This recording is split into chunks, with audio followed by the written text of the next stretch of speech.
it is. Oop. And I should also make sure that the camera is behaving while we get all of this going. And we should probably also move the camera. There we are. Camera, turn off focus, turn off the white buttons. That should sort that out. And what am I forgetting? Oh, I know. YouTube chat. But in the meantime, how are you all doing? Hope you're having an excellent weekend so far. And Carnita coming in with a 48-month resubscription. That is now 4 whole years. 4 years and I don't feel older. Must be all the good company I keep. I'm sure entertaining streaming doesn't hurt either. Take my money and keep up the good work. It's just good business. Thank you very much for that, Carnita. Very much appreciate that. Always nice to get a nice message in the morning. Well, afternoon, as it is now, 12 minutes ago. Content. Live. Dots. No, click on the link itself. Click on the other link. Didn't want to tell myself to shut up. Well, managed to avoid that, which is good. Chat. There we go. Now we got some yup tubs too.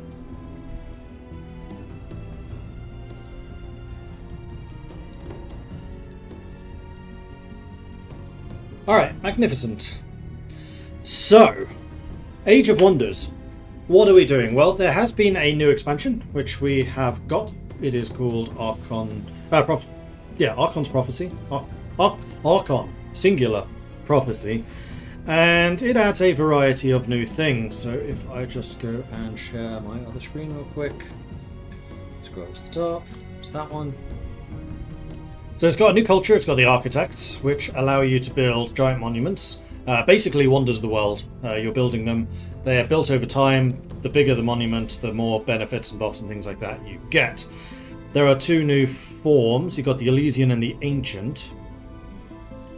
The Elysians being ascended heavenly beings, which are basically angels. And then the Ancients look to be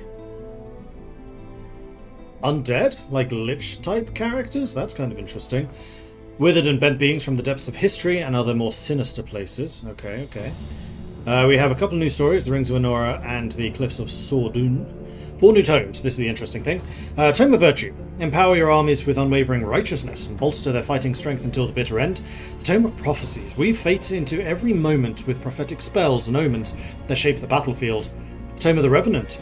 Channel the power of the dead and take vengeance against the living. And finally, Tome of the Archon. Summon celestial allies and ascend your units to the ranks of the Archons. We have a new hero class, the Battle Saint. With a guiding the faithful as sacred support unit or standing firm as a martyr-like tank, the Battle Saint turns virtue into strength and sacrifice into victory. And we have some new wildlife. Celestials, Archon representatives, Revenant Archons. Okay, so the Revenant Archons, I guess, are like fallen. Not impacted. 2 new mounts. We have the Chariot and the Griffin. So yeah, quite a few new things done here. Which really does lend the question to, what are we going to play? And I don't really have an answer to that just yet. As you know, usually what I like to do is create a faction based on the world that I'm building, Prim Essence. The faction which probably most suits the stuff that we've just gained is the Nefertine Empire. We have played the Nefertine Empire, so we could do that again with the new stuff. A very theocratic, holy nation. And that seems to play quite nicely into that. They are kind of a very religious ancient Greece. So like the chariots would fit into it, the new tomes would fit into it. Not the Archon background necessarily, but I do think that the monument builders, the architects, probably would fit into it. I can see them building those.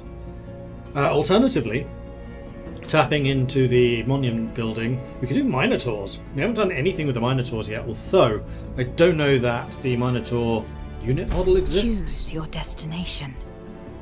You know what, let's just choose a random one. Choose your destination. Let's do that one.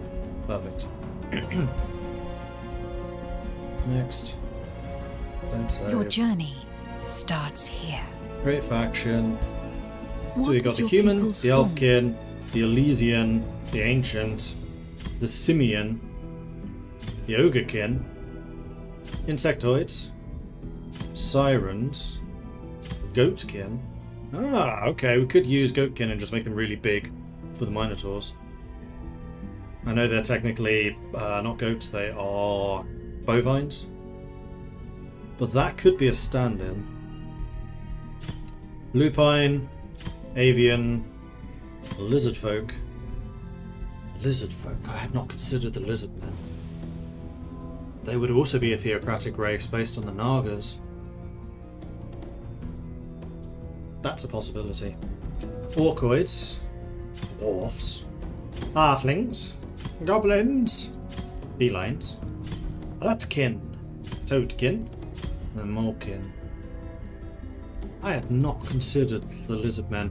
So in the story of Promescence, the Nagas ruled over the lizard men empire. Very theocratic, very centralized, very powerful. They were like the original big civilization, but they were far away from like the area that we usually cover. However, the Nagas were corrupted by the Rakshasa, who are beings of chaos. And some of the Nagas became like the evil Nagas, whose name I forget, and then the other ones became the Guardian Naga, who is still the good Naga. And then some lizard men became a-religious. They just said, this is clearly, they're manipulating us, we can think for ourselves.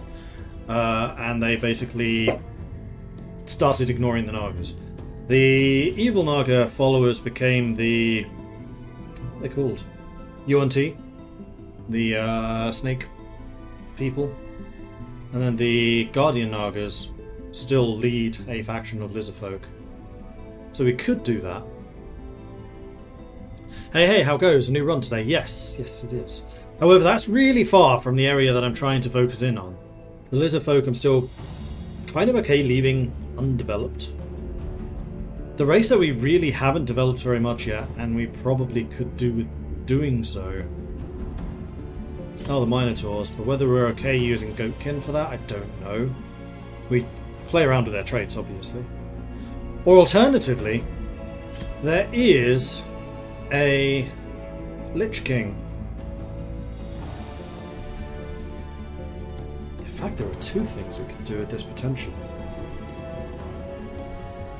We have the Lich King. He's the guy who basically discovered how to tear the veil between life and death, and then start pulling souls out of that to create undead. He's not actually evil. The gods may hate him because he has kind of broken the natural order of things, but he could definitely be an ancient. However, the people he rules are most likely human, because he is just beside the Nefertine Empire.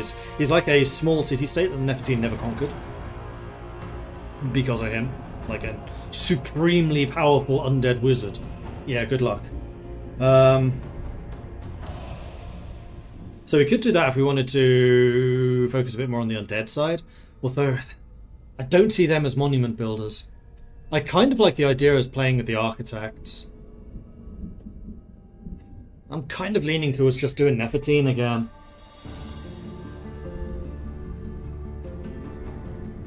Because the new stuff just suits them so well.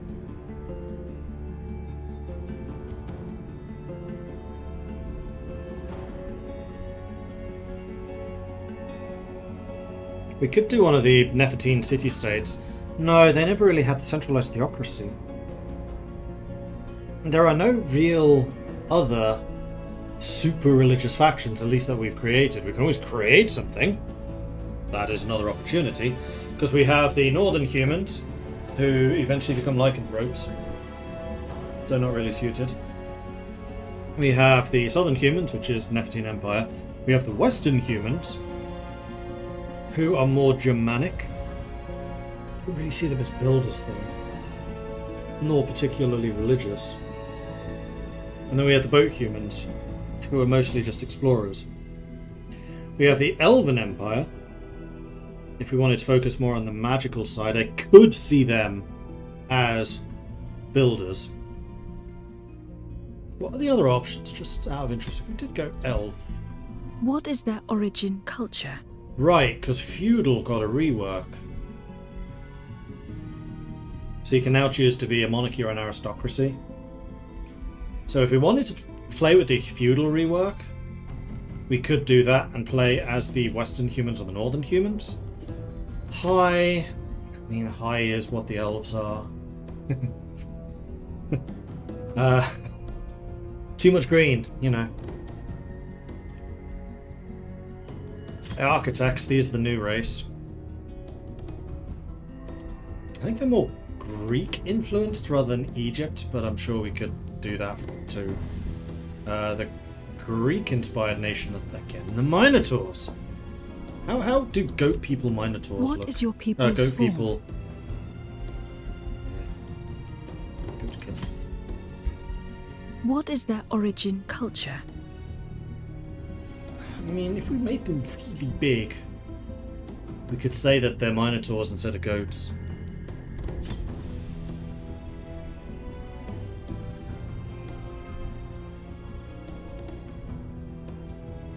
And then you do have architects of different entities.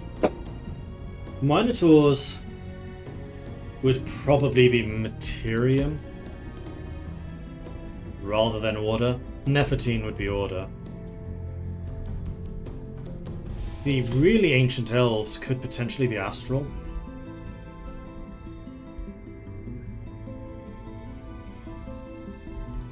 Oathsworn are the Eastern-inspired faction. Barbarians are barbarians, which you would probably expect the Minotaurs to be, but I kind of want to get away from that image. Although they would sit kind of halfway between Architect and Barbarian. Primal is people of the forest. Reaver is the super industrial. Industrious are dwarves. Dark. Haven't really found anyone that really suits dark. Maybe the Drow. The Mystics is the super magical, which would be the Dwarven Lords. I love this game exactly because of your doubts now. There are so many options to make cool civilizations from all kinds of media. Exactly. Like, I really wish that more people knew about this game. I gotta be honest, I think that Age of Wonders is absolutely fantastic.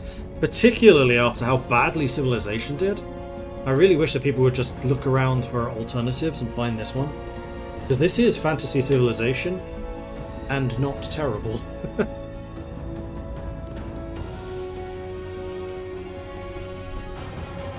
Particularly Civ 7 I'm talking about here.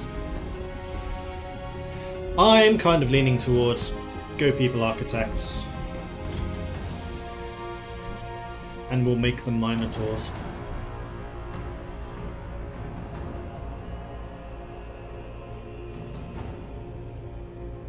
Exactly what a Paradox Dev would say. Yes, particularly because they're our Dutch studio.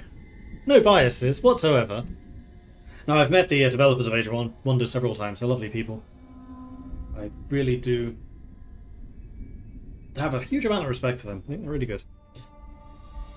What do I want to do? People's form?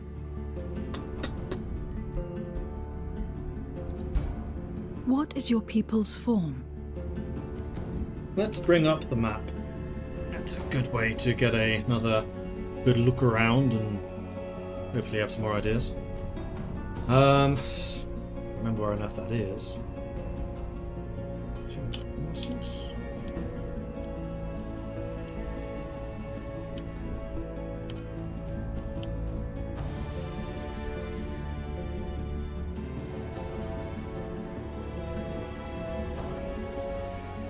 Where on earth did I save the Promescent stuff?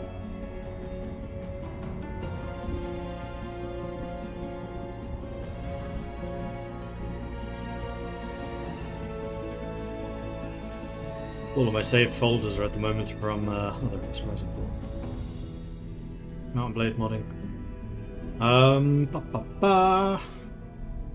The latest was 261.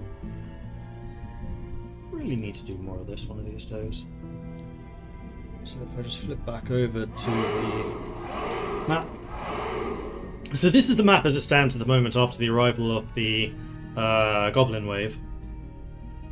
So we're talking about the Minotaurs, which are over here, and they do actually start out as, if we go back to one of the really early days, the earliest of days in fact.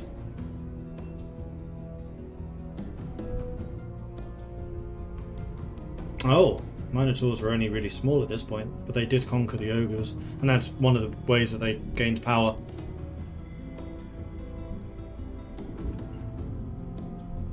And we would need to have the rivalry with the centaurs too. Which is why it's a little unfortunate that there's no centaurs in the game. Which actually another interesting faction would be the centaurs.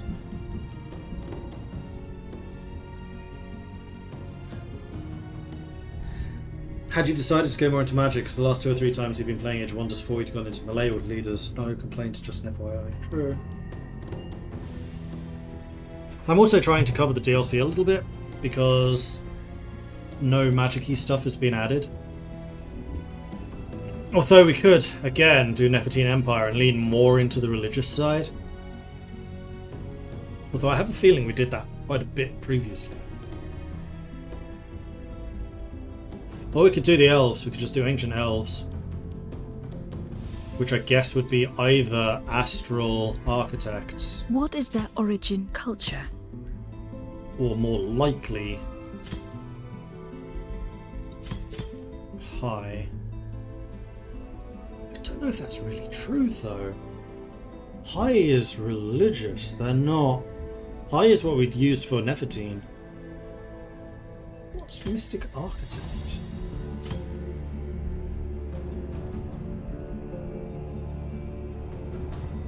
We could do this, like ancient elves.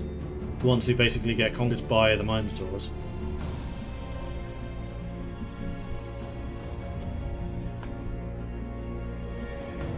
Is this really what represents them the best? Now that I've remembered what high means, yeah, maybe. Alright, let's do a poll. When in doubt, poll. Let's go bring each one to that first. Go. Twitch. Poll. New poll. Twitch. So we have the Minotaurs. Ancient Elves. We have Nefertine too.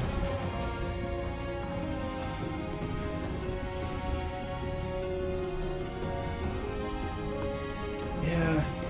I'm sure that eventually we'll come up with more religious factions in Promessence. We just haven't done so yet. I haven't particularly worked on a Pantheon or anything like that.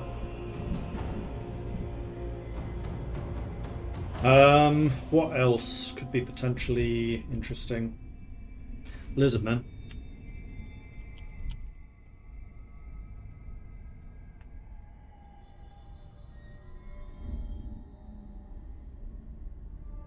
I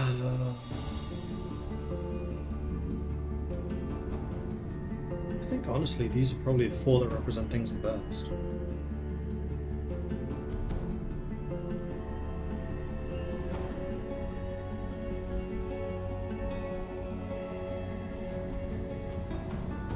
Who else could be monument builders? Some of the dwarves, maybe, although that's not really what represents them.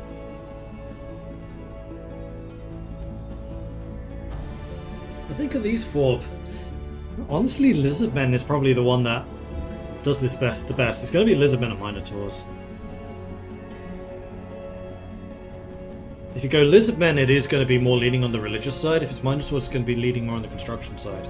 If it's the Ancient Elves, it's going to be leaning more on the magical side.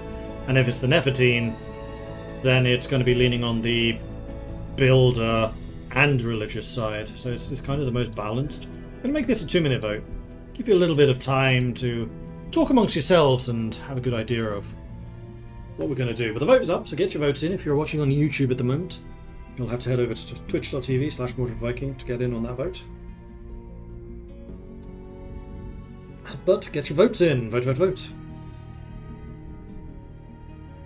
Oh, I remembered one of the other things I was going to do. I was going to try and set up memberships on YouTube so I could do polls there. I've not done that yet.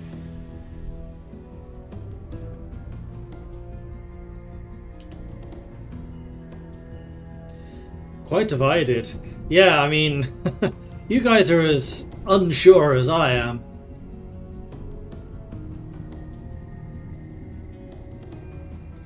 May as well pull myself a drink while you guys are doing that.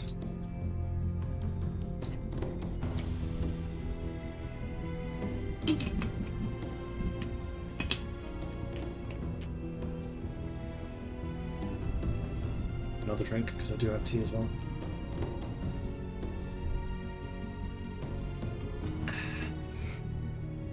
Completely even. We have a minute to go, roughly. Completely even. If you don't have a preference, why would we? Because you guys are more decisive than I am. The goat skin with the Greek-looking architect reminded me of satyr and fawns.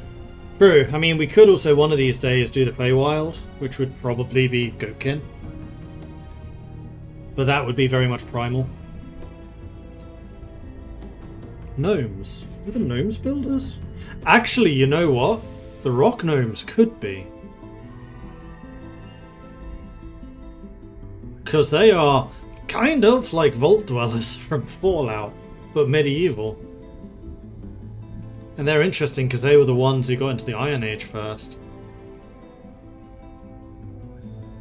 So it's a toss-up between the Ancient Elves and the Lizard Men. And Imaginary Exponent, thank you very much for the 4,000 channel point investment in this. Appreciate that.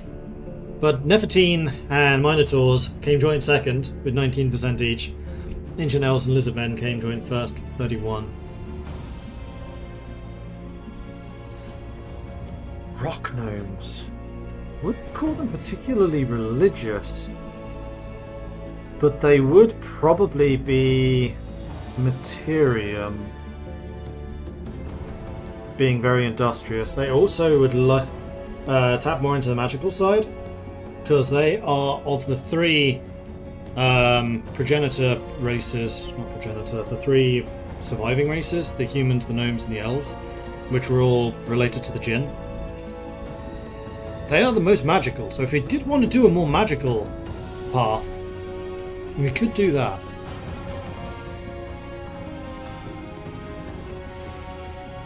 Rock gnomes are ritualistic, not religious. I'm not sure I agree with that. I haven't really settled on a culture for the rock gnomes, to be quite honest. All I know is that they emerged from vaults deep underground.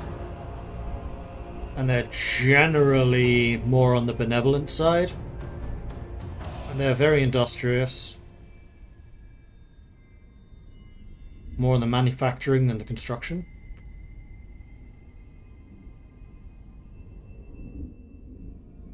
Yeah, I don't know that they'd be building wonders. They'd probably have some fairly wondrous residences, being one of the few that's actually emerging from underground. Like even the dwarves are mostly surface-based. Rock gnomes could start underground. That would be interesting.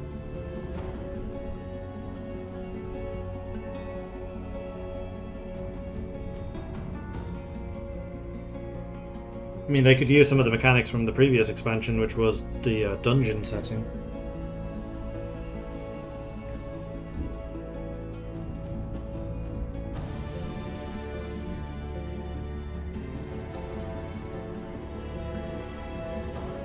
But we also really do need to flesh out the Ancient Elves. Like, we haven't done much with that. The Ancient Elves, I'm trying to remember the lore that we wrote for them, were one of the few that had access to magic early on, because they had sorcery. Like, talking D&D terms, sorcery is like an innate power, it's not a learned power. They were not wizards. The dwarves were wizards, because they had to learn how to do magic.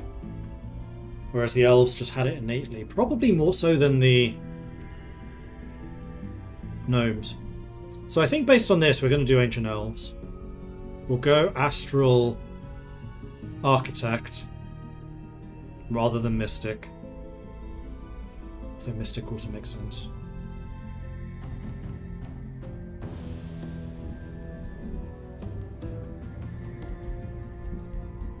What does Mystic give? Higher mana income, powerful incantations or spells depending on the subculture.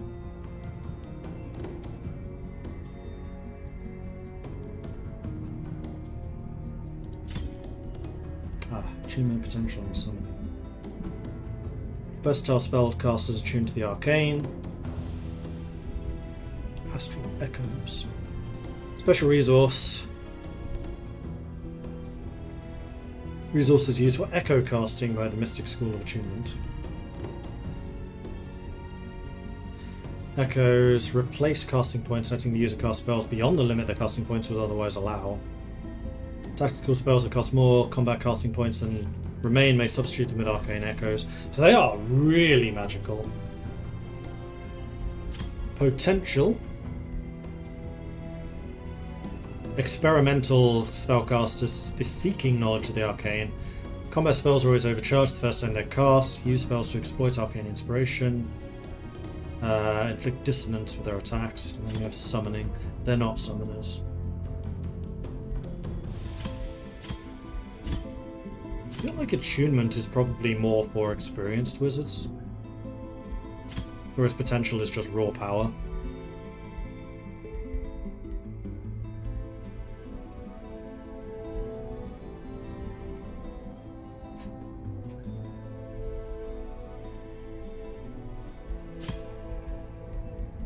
Then Architects of Astral will have a connection to Astral Affinity.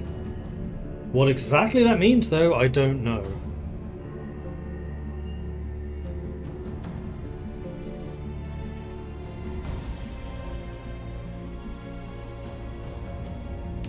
So this is going to lead to another vote. Haha! But this is just going to be a 1 minute. And we're going to say Astral Mystic. No. Astral Architect. Or Potential. Yes, Potential Mystic. This is a 1 minute vote. What kind of elves would you like to see? Would you like to see the more construction orientated with a magical slant, or would you like to see the more just raw power magic of the elves?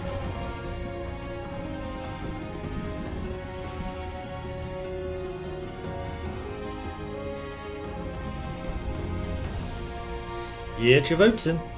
Vote, vote, vote. While you guys are doing that, I'm going to log into World Anvil so we can actually make a record of all the stuff we're doing. Anvil.com. Log in.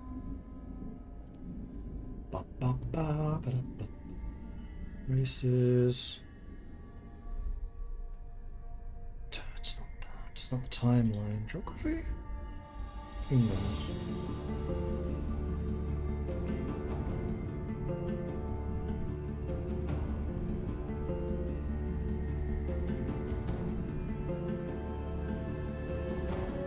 According to my notes, the elves did actually have a theological city. They have 3 major cities.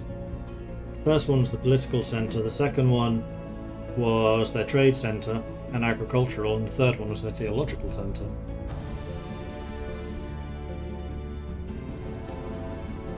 So we could do religious elves. Okay, so how'd that vote go? God damn it, people. Come on! 50-50. Imaginary exponent contributing 2,000 channel points. Now, was that like 1 to both sides by any chance? No. However, one side was entirely I don't want to say legitimate. You guys called me on calling it legitimate. On non-fiscally backed votes.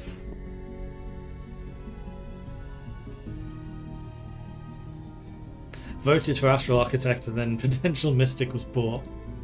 Oh, that's hilarious.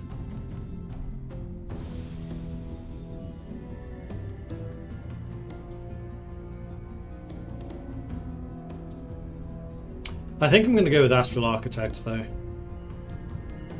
This probably has more opportunity to do interesting things, whereas Mystic is just going to be magic. Here we can play with a few more things a little more.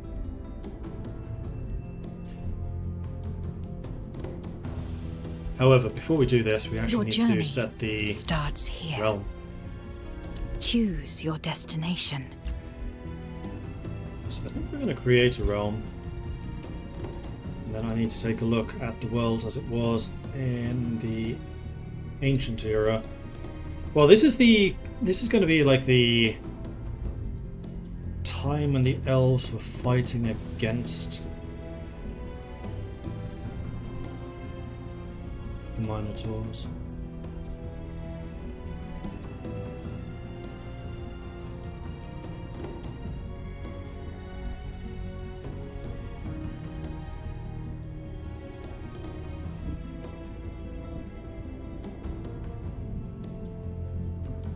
Probably from 1196 BC.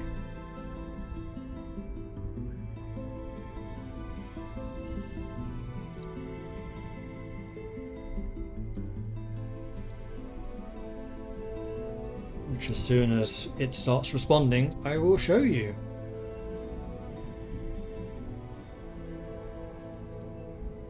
Though it still says not responding. But hey, you can see it at least. So the elves are here, primarily based along the river. They're at war with the Minotaurs, and they are losing. So that's the situation that we're going to start with. So we want it to be a fairly dangerous world. We want it to be fairly flat. And we do want there to be coastlines and rivers. So we'll keep this as a medium map. I'm going to reduce the number of players. Or am I?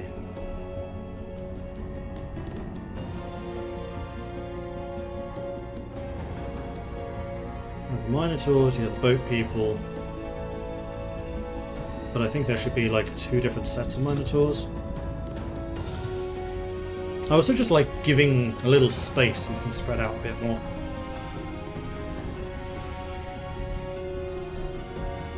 Difficulty normal, classic turns. Yes, I would like to see realm traits. We haven't done that. So at the moment we're on a continent map. This is going to be a coast rather than continents. Climate trait.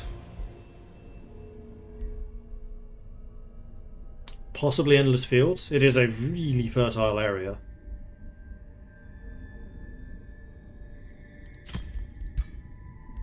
Inhabitants.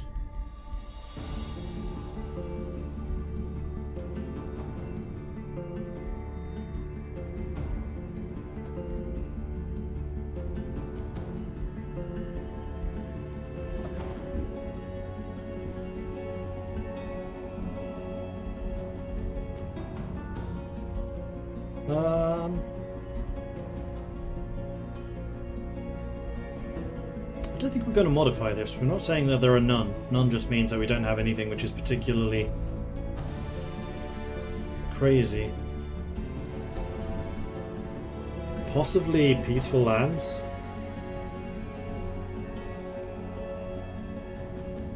Because then the threat is going to be the other factions.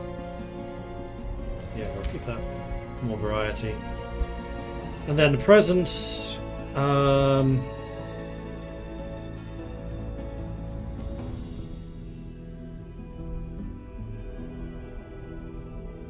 So you guys all fighting each other, which doesn't make that much sense.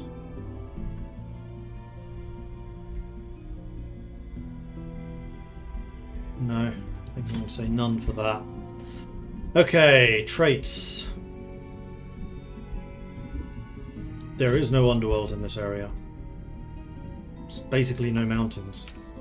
Can you get that map to actually freaking load? There we go, no mountains. Yeah, there are literally no mountains. It is all flat land, and really fertile flat land and forests. Quite a lot of forest. So maybe the inhabitants will make forest people?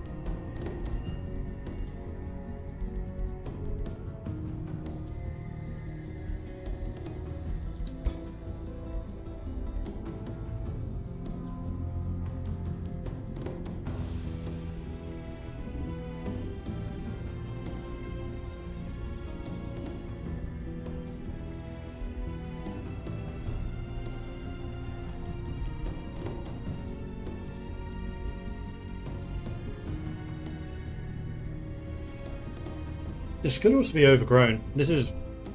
You know what? This is overgrown. We're ancient era, remember. I kind of want to say no Umbral Abyss. No, there is Umbral. Because there is still some of the tainted nuclear radiation waste going around, we're going to say.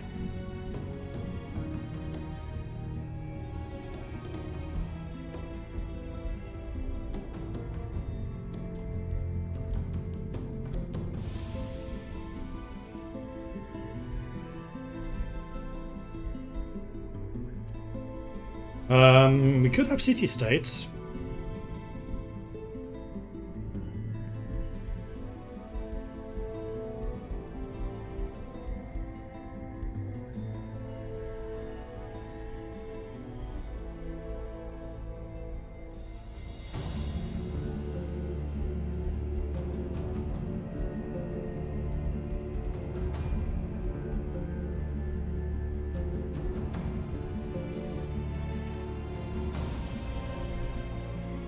We could do city-states and hostile houses.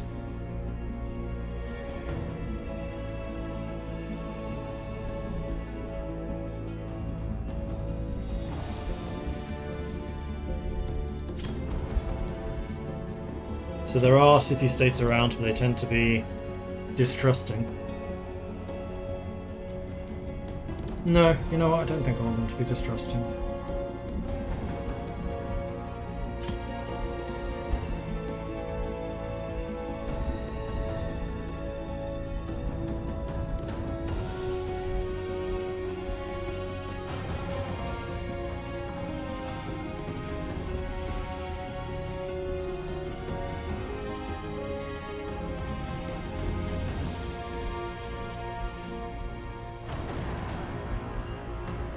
Bannerlords. Free cities are powerful allies. Rally of Leeches is more powerful. We gain more recruitment. Chaotic energies are moving in. Death casting. Gain more combat magic points. Don't think we have a disdain for evil. Motivated truce. Waging war is discouraged. Absolutely not. It's the opposite.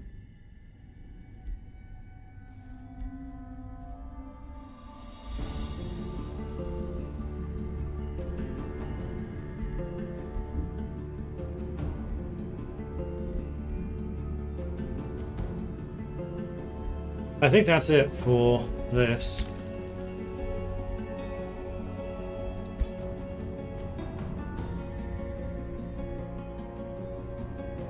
What's this?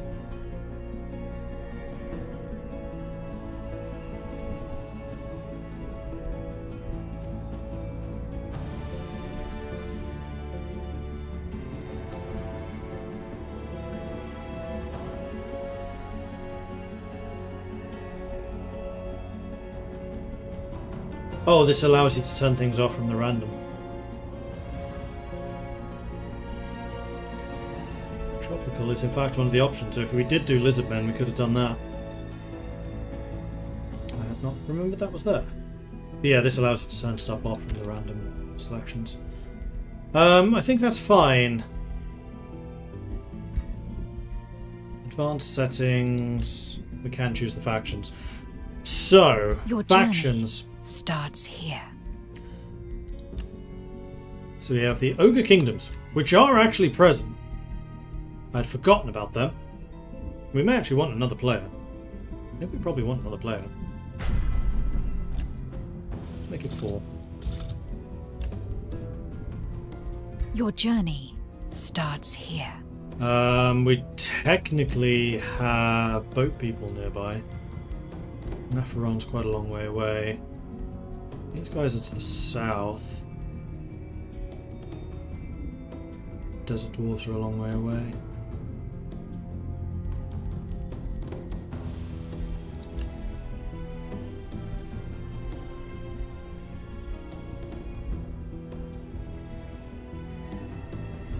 I'm just trying to choose something which is going to be somewhat similar to the Minotaurs. We want someone who's kind of aggressive.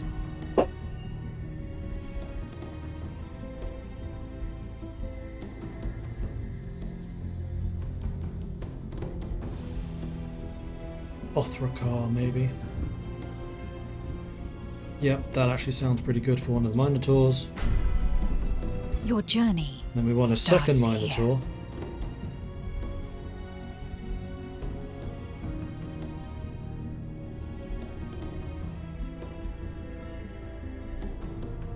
Grass horns.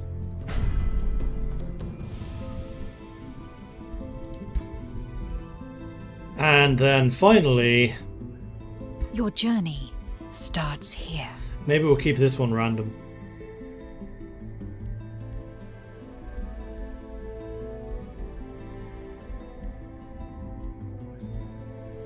Could have more orcs. What else did I say was in the area? Ogres, Minotaurs, Elves. Eventually the boat people. And they do cause problems, so I would kind of like to have a human...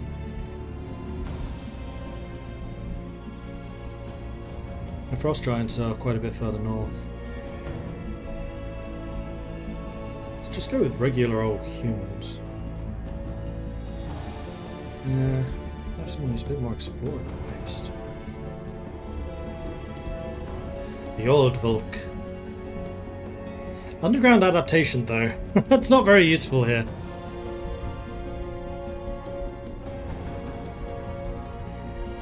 I wonder if we could have a second Othrakar?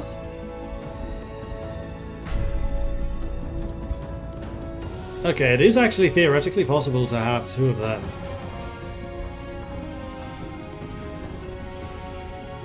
So I'm going to change this Your one. journey starts here.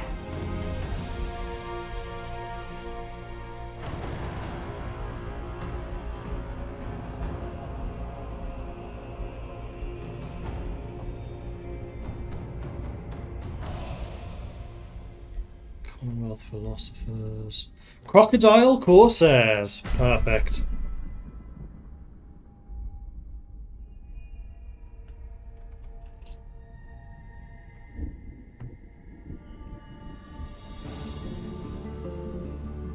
Oh, you're right. These are...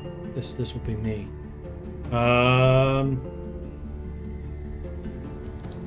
Fine.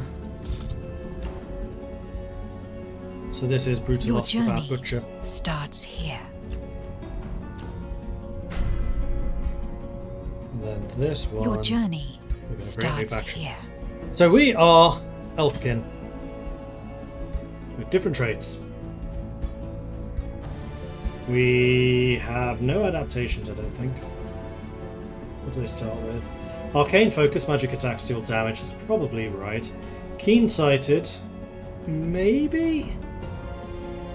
And Sharp Eyes. Get rid of these two and see what else is possible. So I don't think we have any particular adaptations.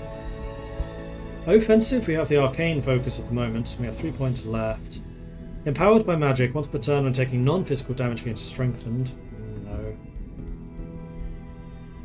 None of those really shout out at me. Elusive, hardy, bulwark, herbivore.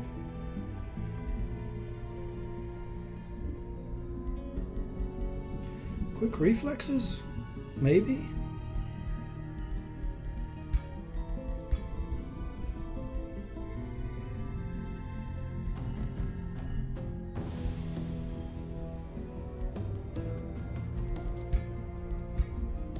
Sharp Eyes might well have been the right option there. What was it with Sharp Eyes and Keen-Sighted?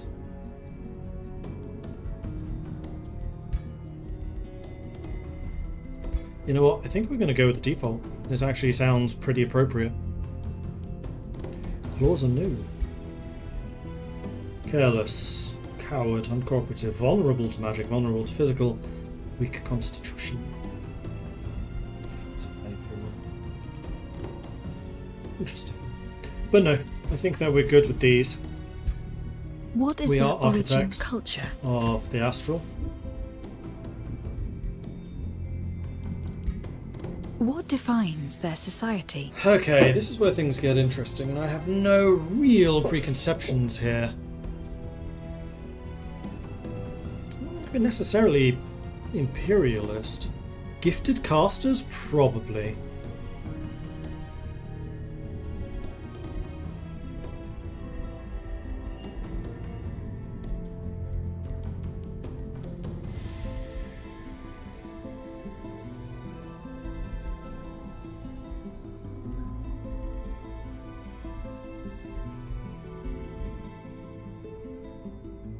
I feel like powerful evokers makes more sense.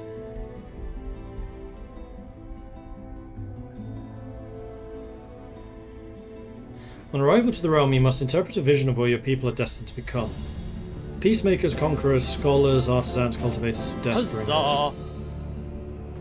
Permanently empower your unit upon completion.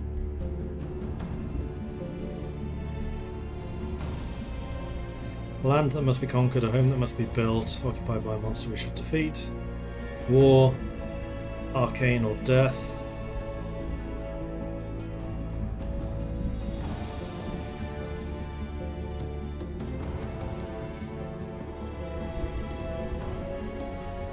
I mean, technically these guys are destined to die.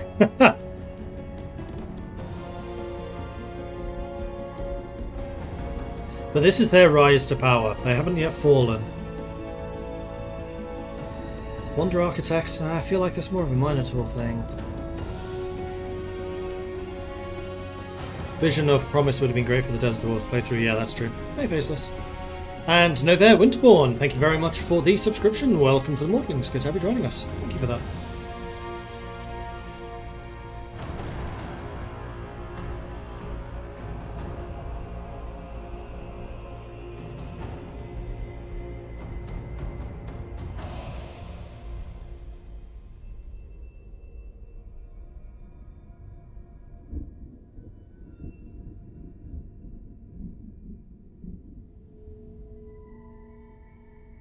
We could do Vision of Ruin, Chaos Affinity.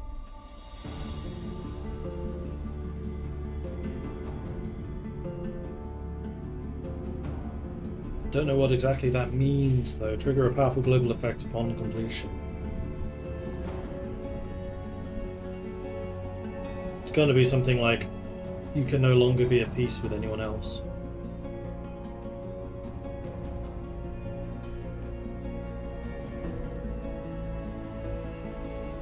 In your world, does the radiation from the impact make portals to insert aberration plane here? Not really. Like, I think it does make sense that there are some umbral happenings from hotspots of the radiation, but they're not really connections to another world. It's more that weird stuff happens here. And there are portals to the underworld, as in where the devils reside, the demons. But that's it, really, and none of them are around where the elves are.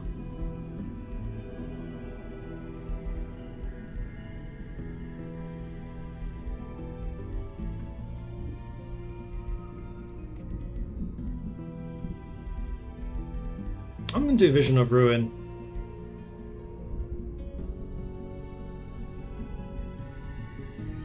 With the Chaos Affinity.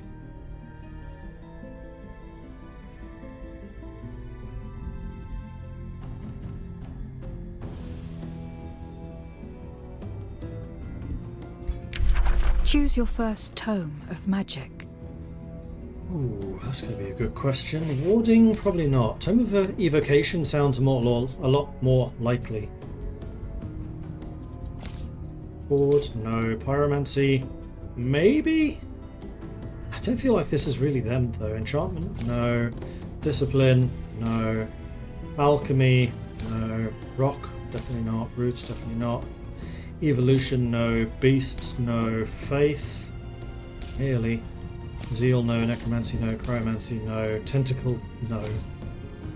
I think Evocation. What is your ruler's origin? We have the Giant King, the Eldritch Sovereign, a Dragon, a Wizard King, or a Champion. I think Wizard King works. We are an elven nation.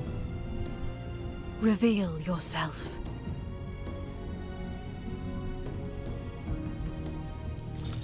Class. Warlock? Ritualist? It's more support. Elementalist. That's the one. And we're going to start with the lightning orb. No, Staff of Lightning.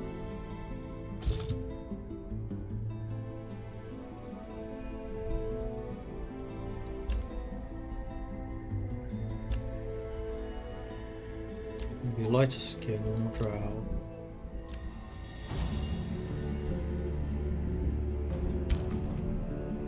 No skin decor.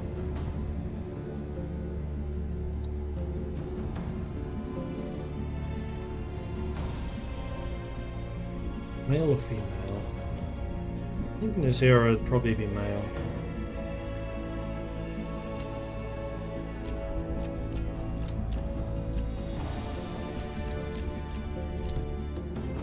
Standard.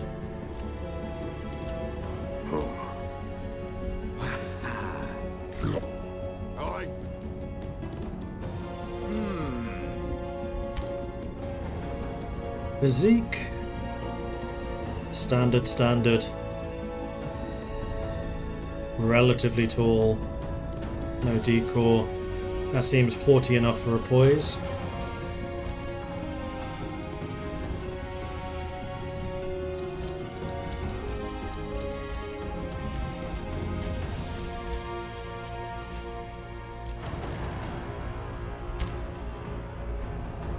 Eye color. Hairstyle. Looking pretty decently elven, to be honest. Yeah, we'll stick with that. Hair color. Now, would it be white? Not against it.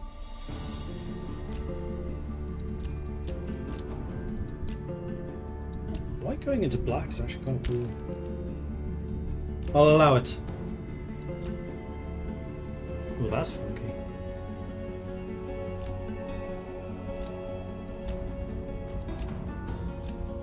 I think maybe the simpler robes. Yeah, I'm going to go with the simple robes. You are a king. Cape.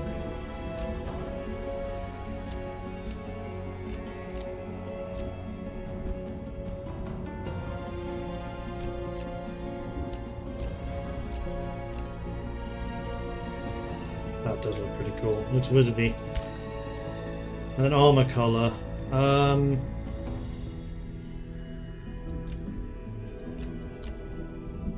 Quite like the purples. Looks appropriately imperialistic. And then the race. I think we're going to keep all of that the same. We were that color, I think.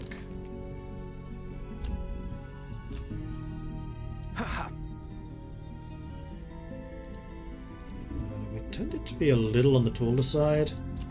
Army color. Let's go with the purple. Metal accents. We're still technically in the Bronze Age here. Hair color. Gray's fine. Army mounts. I think horses.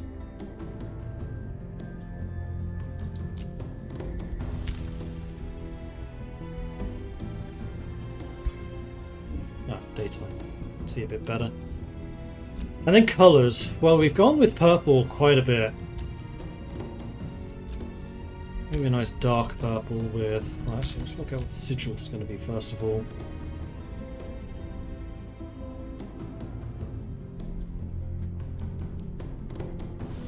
I like the magic hero changes so far, but the new cleric paladin class seems kind of meh. That's unfortunate. Horses are so vanilla, what are the other options? I mean, these are just high elves. They are kind of vanilla. Dire wolves, wild boar, raptors, bears, saber-toothed tigers, crocodiles, beetles. Nah, I think horse is fine for them.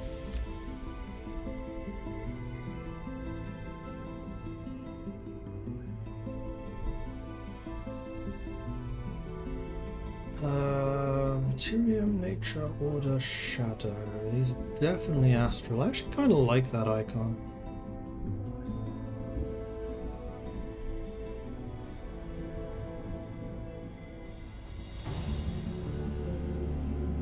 Although it kind of feels a bit more like a Witch King type icon.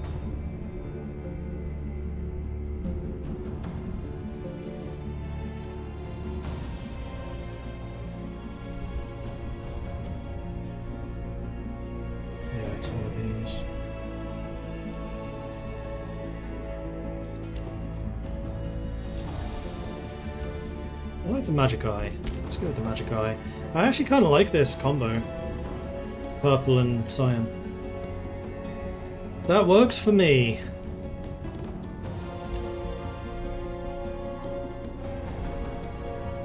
And then you said there was an advanced option. I think that's on the next page though.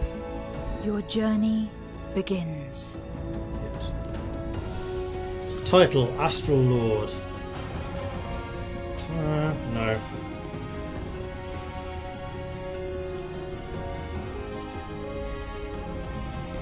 The Gracious Architects. Now, these are good questions. I have no real answers for these just yet, so I think we're going to go to our good friend ChatGPT and take a look.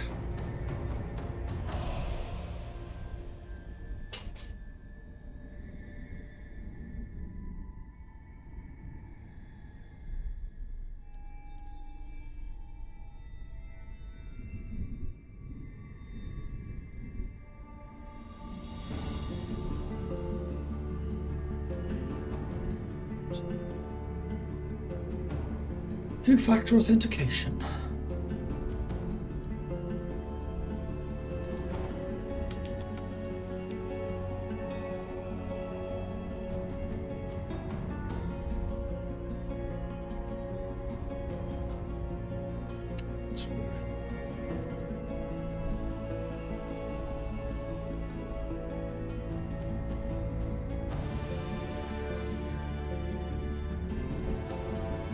Alright, so let's go over to this so we can work this out. This is for a homebrew D&D like setting called Refinement, where a magical... Haven't I worked this out somewhere before? Not like I did before. We did the Promescent world building. Maybe we can tie it to that.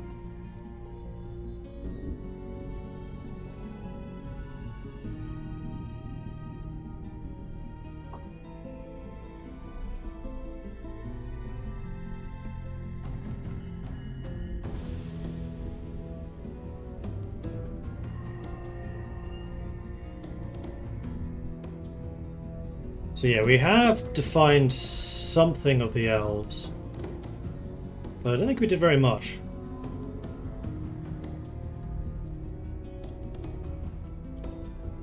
Let's define the elves a little more. Oh, in a very fertile land with a large river flowing through it.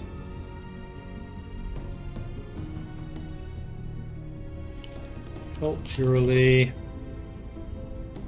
they are similar to ancient Greece,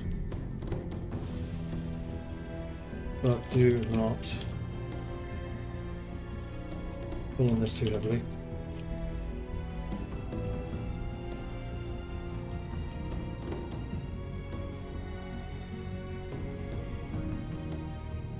What else do we need to tell it? Direct neighbours are the Centaur and the Minotaurs. No, Ogres.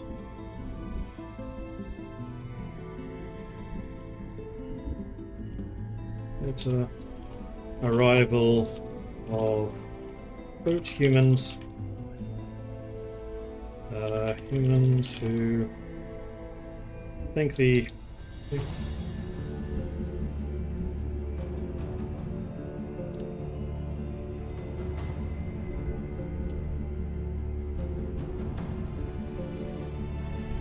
let's define the elves a little more. They're a very fertile land with a large river flowing through it, surrounded mostly by thick forests. Culturally, they're similar to ancient Greece, but do not pull too heavily from this. Direct neighbours are the ogres, the Minotaurs, and the later arrival of the boat humans. The ogres. Did we ever define the ogres? I'm sure we did.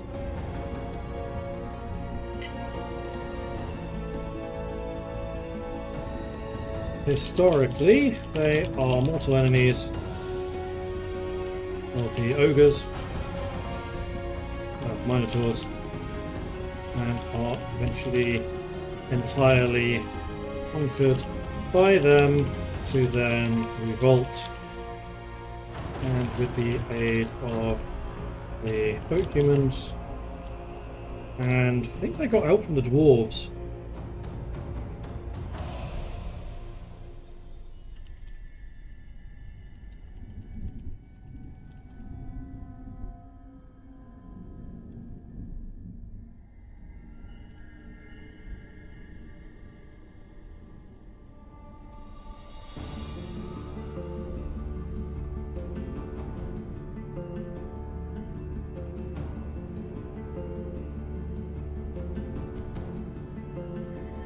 Elven civilization was one of the great early civilizations. However, after a long, grueling war against the Minotaurs, who had already annexed the ogres by this point. Nah, annexed is the wrong word. Had already subjugated.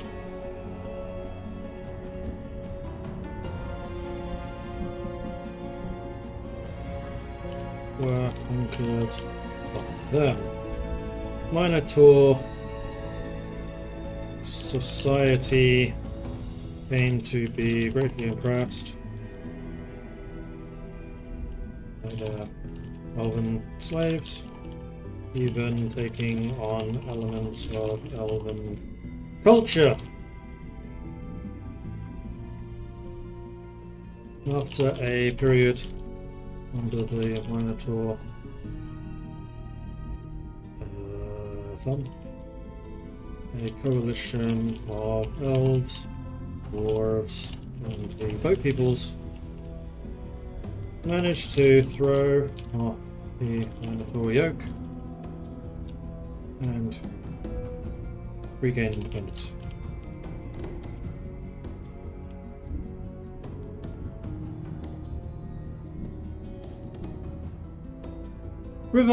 Fertile river valley surrounded by dense forests. One of the first world's great generations, blending harmony with nature, mastery of culture, philosophy, and magic. Makes sense. Agrarian, abundant city-states, rich in trade, learning, and artistry. Makes sense. Somewhat similar to ancient Greece, city-states each with their own councils, rivalries, and traditions. Strong emphasis on philosophy, art, and oratory. Absolutely, I like all of this. Innate magic infused their culture, often blending into daily life. That was pulled from earlier. War of the Minotaurs. Minotaurs already dominant, having subjugated the ogres, sought expansion. After years of resistance, the elves were finally conquered after a long bloody war. Minotaurs enslaved them, but grew to admire elven culture, adopting language, art, philosophy. Ooh, Minotaur speaking Elven. That's actually kind of cool. After generations under Minotaur rule, yes, a coalition rose, the elves proclaimed their homeland. Dwarves hardened by their struggles with giants, the newly arrived boat peoples. Coalition managed to break the Minotaur dominance between the elves and drive the Minotaurs back. The elven independence was restored, but they emerged changed, mix of pride and resilience, bitterness and subjugation. Cultural renaissance infused with both traditional elven ideals and elements borrowed back from the Minotaurs.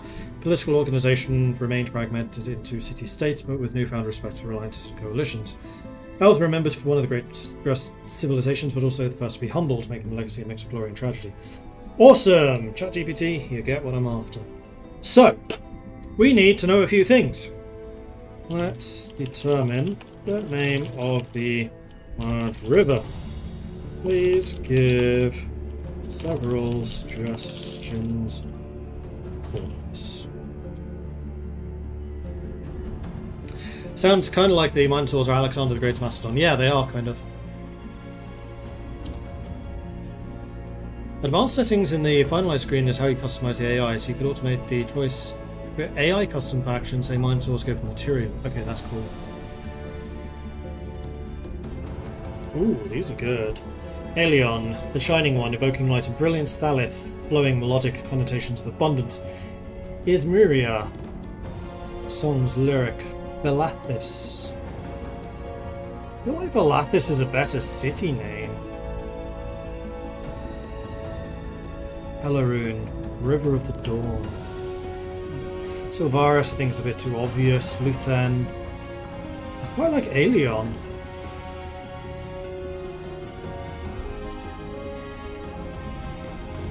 Let's go with Aeolian.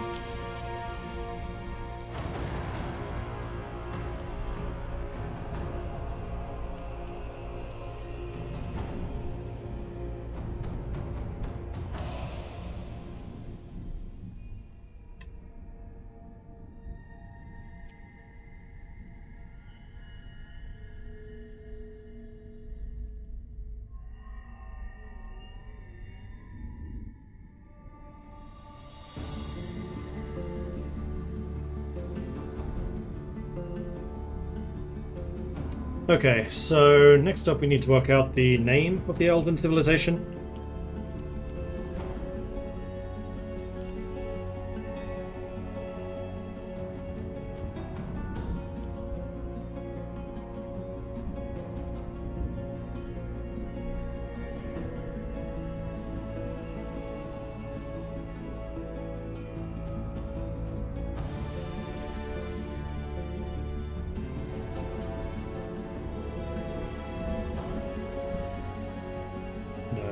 Do this trade cities later.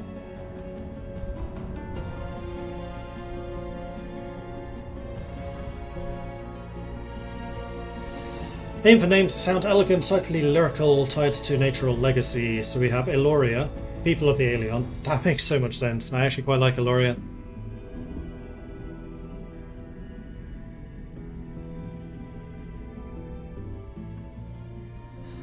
Because that big river... Again, yeah, you can see it. Here's this one, and it really does flow through the center of their civilization, basically cutting them in half. And EC1 is the capital, so it's this one. Oh, actually, I just noticed that. It's on a big lake. Like this. So it sits on a large lake. Large.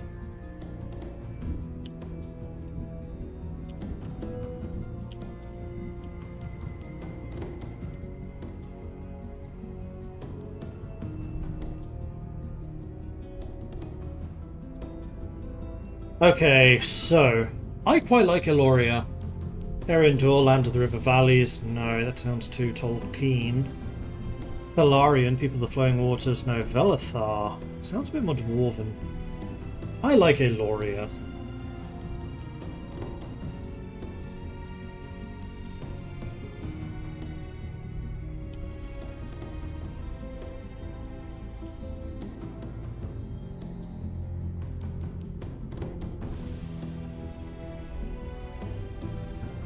Oh, the lake could be called Valathis. Not just Valathis Lake. Yeah. Perfect. Okay, so we have Eloria as the Empire name. This is the race name. No, this is the Empire. So we have Eloria. We have the Throne City, which was Valathis. Now we need a name for the first Great King. So let's say that this is the king that actually managed to defeat the Minotaurs and regain independence. Reminds me a lot of Neferon now. I think that the river is more central to the Nefertine Empire because it really is the Nile. Whereas this one, it's a big river, it's important, but it's not culturally defining. Although it's called Eloria, so maybe. What does Eloria mean? Eloria was the Shining One.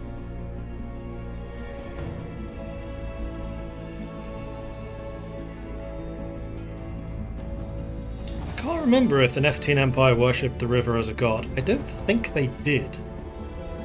Whereas the Shining One could well be an elven deity.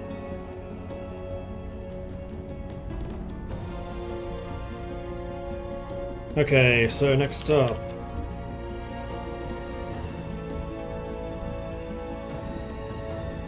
Wizard. Sorcerer King, technically.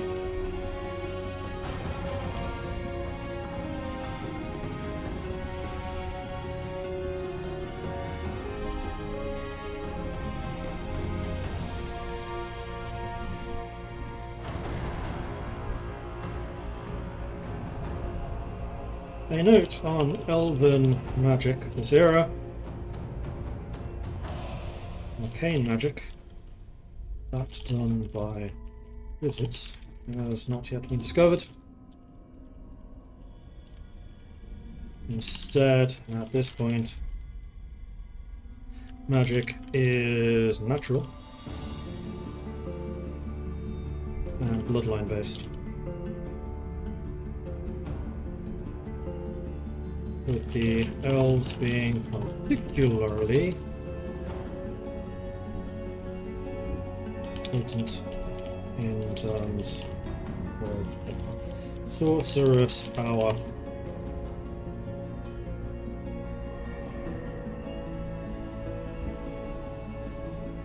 And give some suggestions with that name.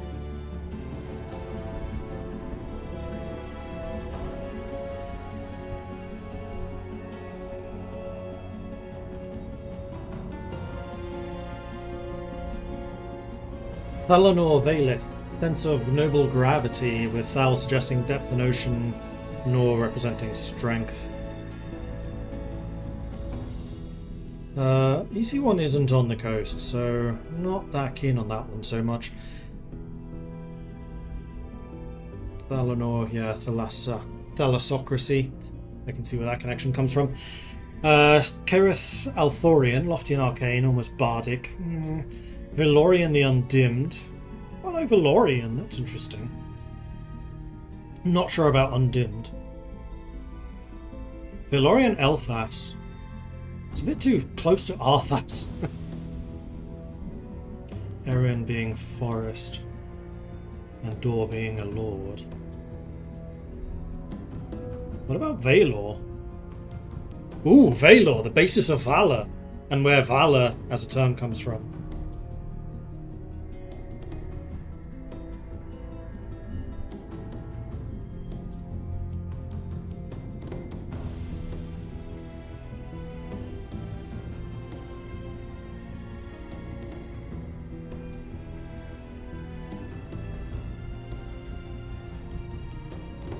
And then we need a surname.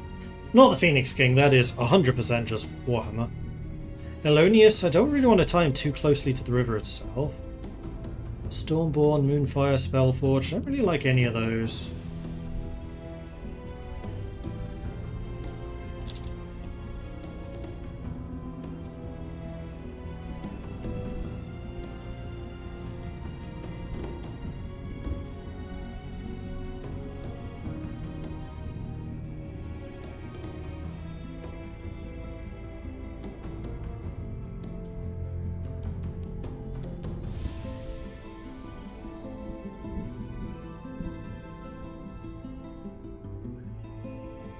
What's it called when you bring two words together like Sun, Weaver, Stormborn, Moonfire, Spellforged?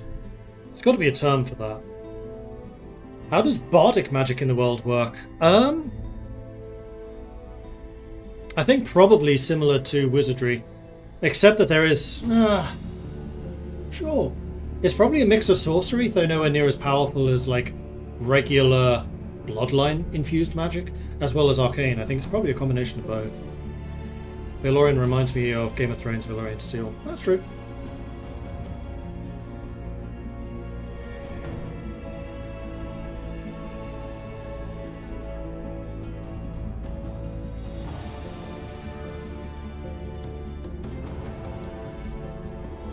Subnames. Surnames.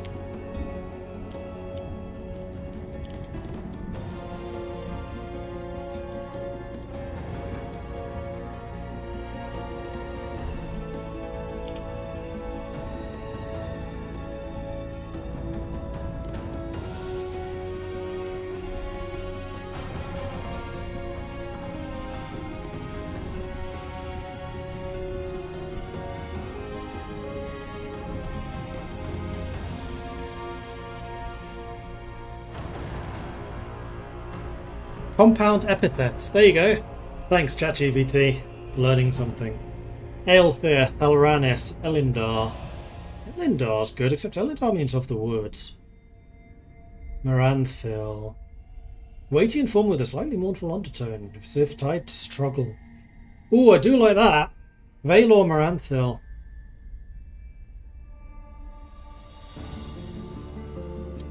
Moranthil. It's gotta be.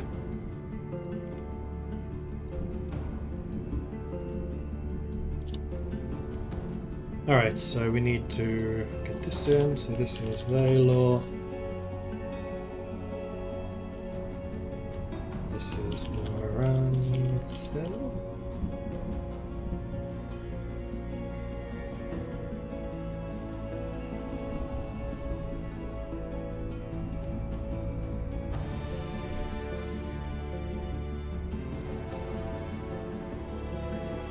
I like it. And then the ambition. So what should the ambition be? Defender. Now this does need to tie also into gameplay, not just his own character. I think Defender really does make sense though.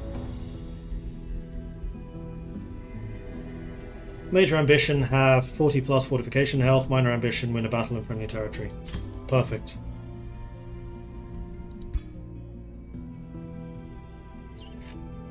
Custom content to be used by this empire. City names.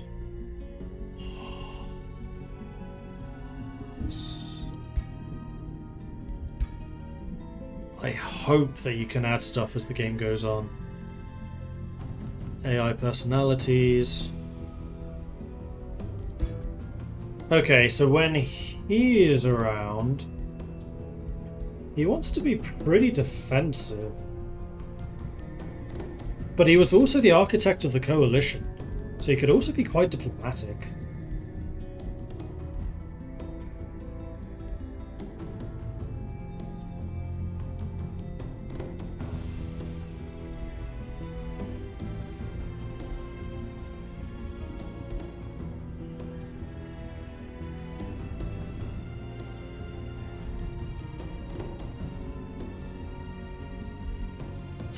Revolutionary diplomat. And his AI tone path.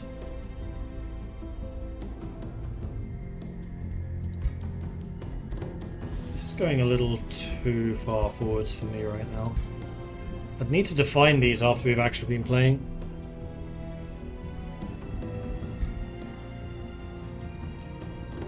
Oh yeah, you're right.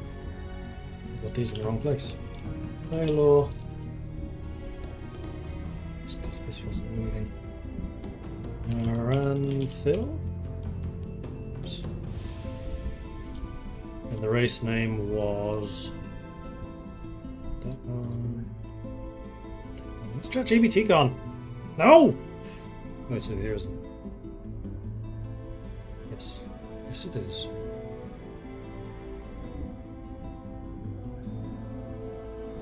Eloria. What was it?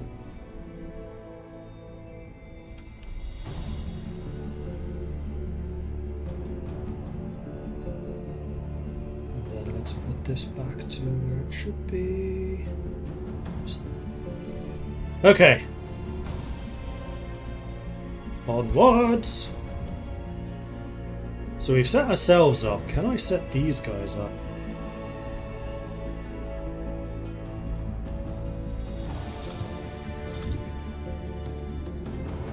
I do kind of want them to be on the same team. These two.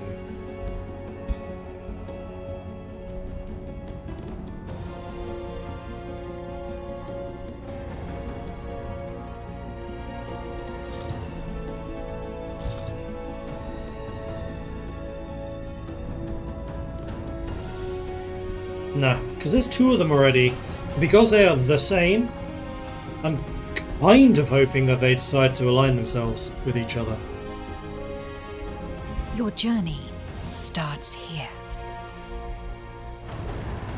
What was this again? This was... Your journey starts here. Cannot edit him.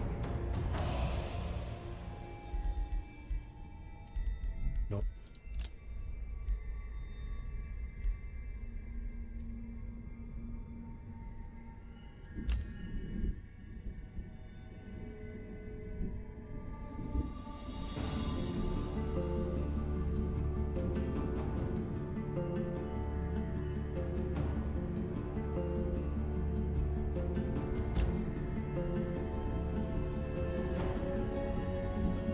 I don't think I need to modify anything else. I think we're good.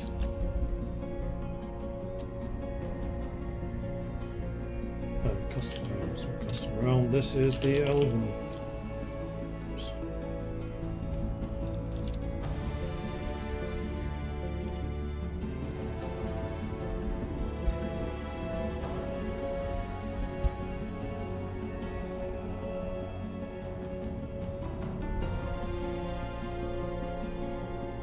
There are two of the same name. Yes, I know.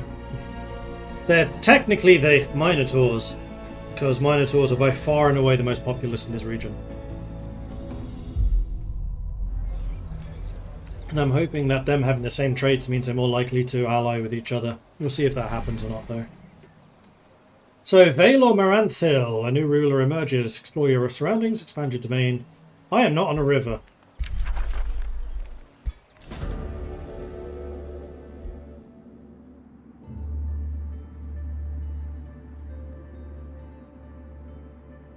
You and Eloria gaze into the new realm, ripe for the taking, when dark clouds blacken the skies. A terrifying visage appears in the sky, a crackling skull pierced by blades of ice, fire, and lightning. You suddenly find 3 marks on 3 pedestals before you: an obsidian mask, a weeping gravekeeper, and a carnelian mask of a snarling general, lapis mask of a mage laughing maniacally. The earth around you rumbles, shifts, and tears, while the skull in the sky screeches your name. Valor Maranthil! This world must end by your hand! Choose your tools of destruction! Which mask of destruction will you don? Now, actually, this is not true anymore. So we're going to need to remake this race. Which I hope I can do. Because we're now actually post this.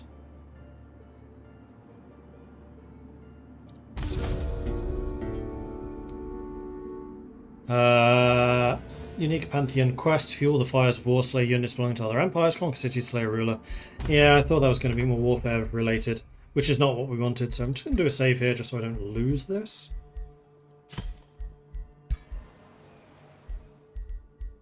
And then we're going to exit the game to the menu and we're going to start again.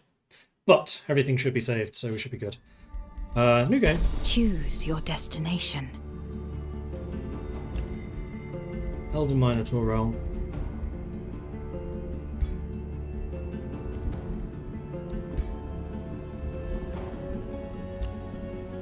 Factions are even remembered. That's good. Your journey starts here. We were Valor Maranthil. We are going to edit this. What is your people's form? Because our traits. What defines their society? Not a vision of ruin, actually. Builders? Not really.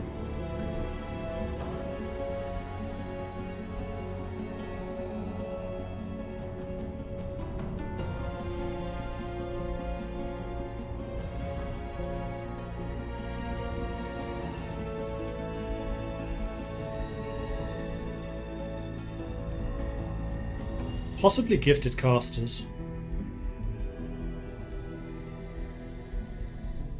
Possibly adept settlers.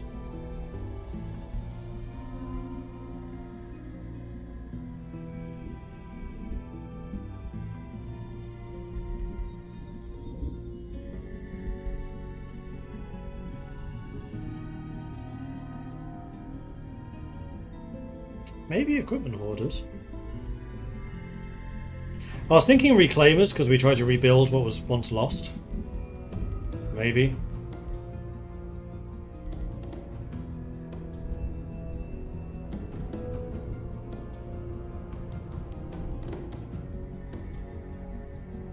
Or we do the Materium Affinity that promises a home that must be built. We have to rebuild our cities.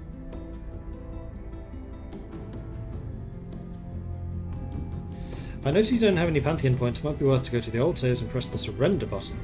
Pantheon point system is society traits. You might want to use those in the future.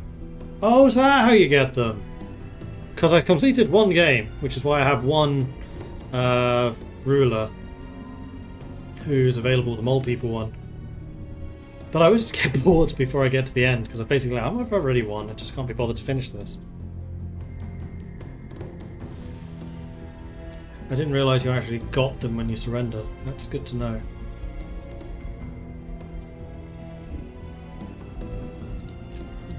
What is their origin culture? Choose your destination. Okay. Because we have a bunch of them, and quite a few of them are like really far in. So this was the victory. Dilruba Shapash. Don't even know if this is going to load because these are old games.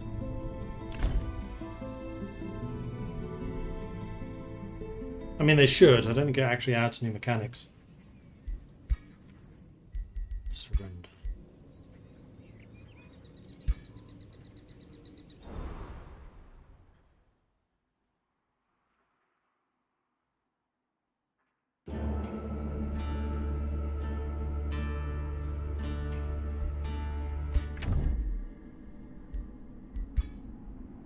So that's the desert dwarves. Ah, okay. Okay, good to know.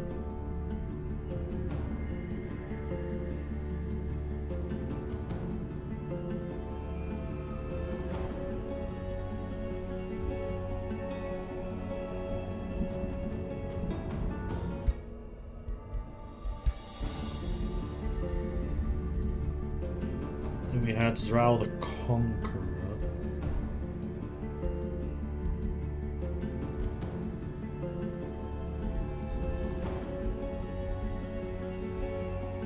He's currently up there, so let's do Nefertine first.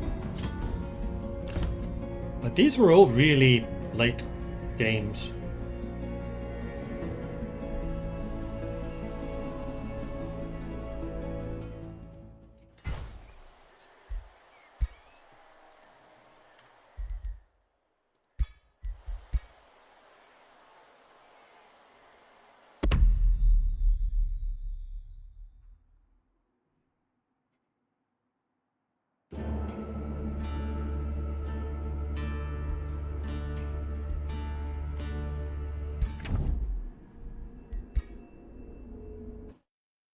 GG. Yeah, see, 4 levels from that. Okay, good to know that's how you actually cash in to get those rewards. I had no idea. I don't think it actually says that anywhere. So that was Neferine. Next up is going to be Zral.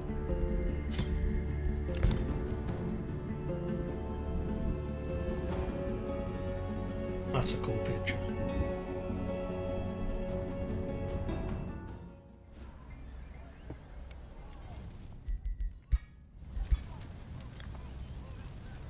And I'm guessing you can't just do this over and over again. I'm going to assume that it remembers what game you got the points from, and then if you surrender later on, rather than just quit, you get more points.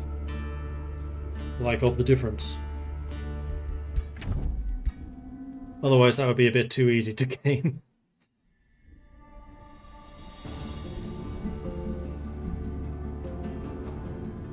2 from you.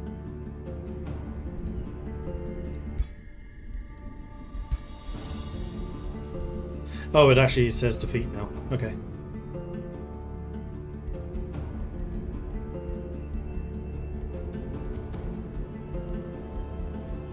Brutalos Bad Butcher.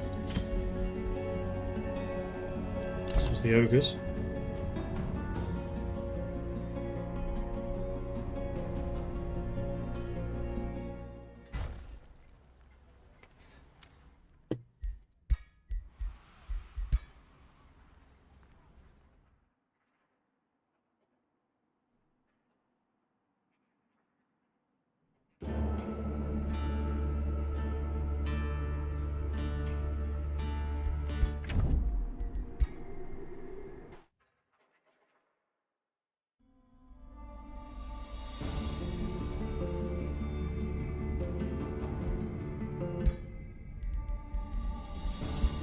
That's all.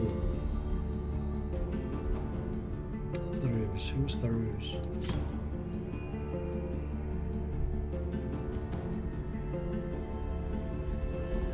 Who was Tharus?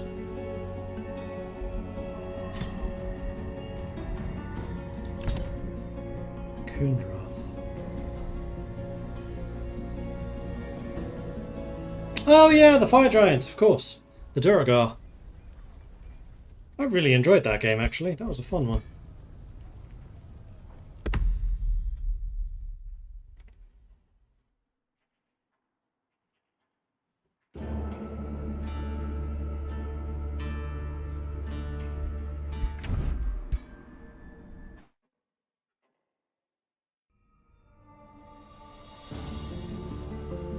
Yeah, quite a few points for that one too. One of these days I'm really going to need to try and actually finish those. Okay, I think that's all of them. Just going to double check. Yes. More Dragon's the only one that I didn't, but I'm okay with not saving him. So, what does that get me in terms of Pantheon points? See those right there.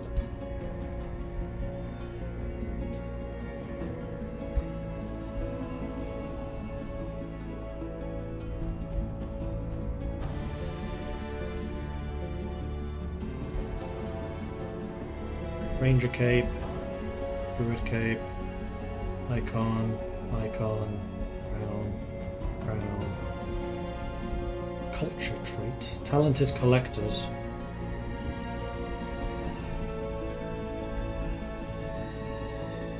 Banner Lords. Rally of Lieges occurs twice as often. Start with the nearest free city revealed and gain allegiance with them. Oh, that's cool. Artisan culture, perfectionist artisans.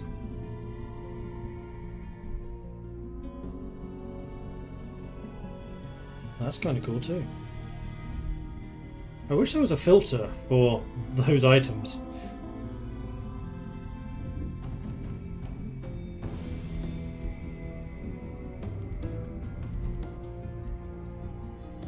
Realm of city-states. This realm prohibits the forming of interconnected empires. Instead, great city-states dominate. The local free houses are powerful and prideful, but contribute much to those who earn their allegiance. Well, that's cool. Primordial, walked by giants. Astral touched. Connection to the astral sea is unusually strong. Deep dark, immortals, and desolate.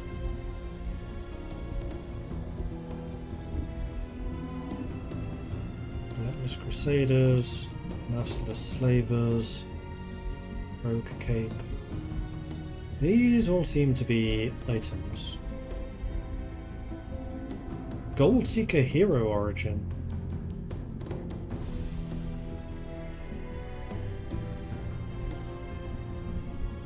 What's a hero origin?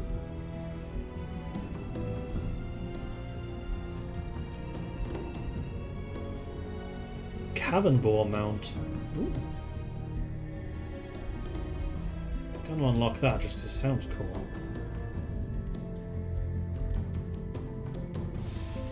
This all seems to be equipment. Subterranean Society. I thought I had that one already. That's what the mob people did. Vigilante Knights.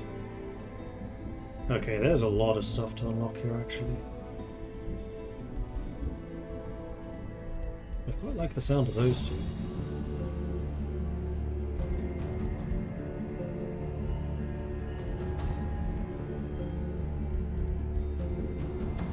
Warlock culture.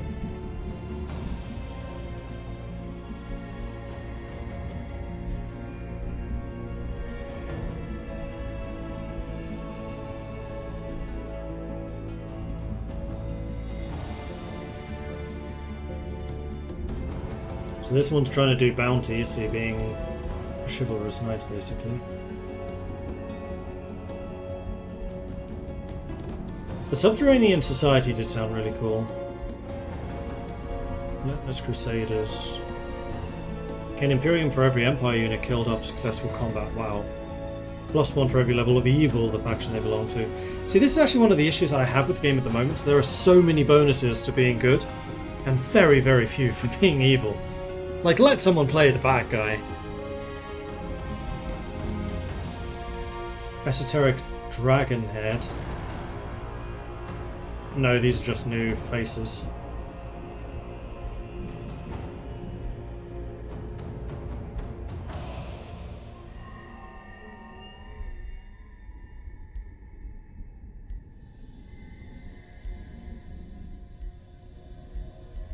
Interesting, interesting.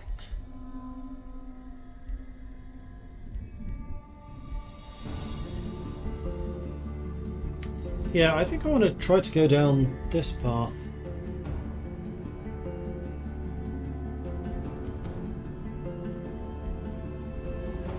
Jade Tiger, Horned Bear. Oh, these are new infusions. Oh, those are good.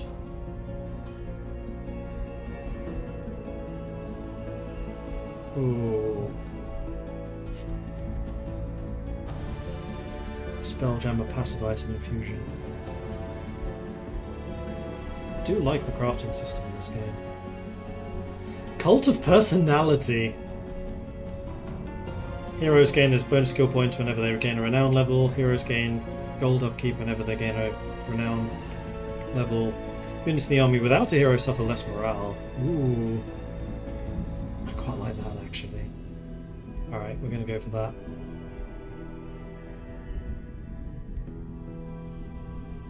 Go with the coin banner.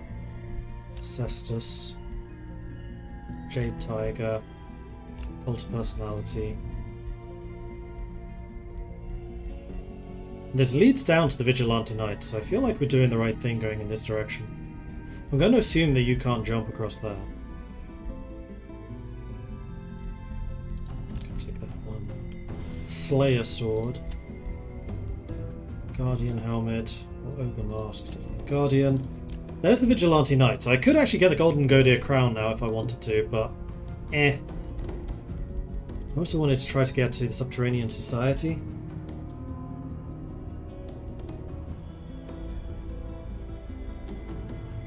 Ah, you can actually see the paths. You just got to look really closely and know there are none that jump across. Range Crown. Range Culture Trade.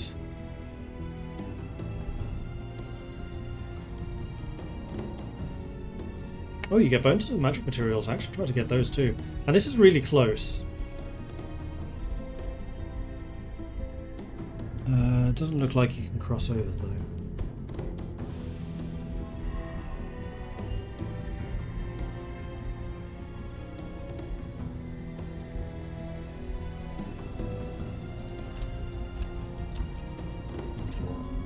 So we did just get two new trades. We got the Talented Collectors and the Vigilante Knights. Neither of which I think we're actually going to use right now. Godir Crown can get you a sub-society.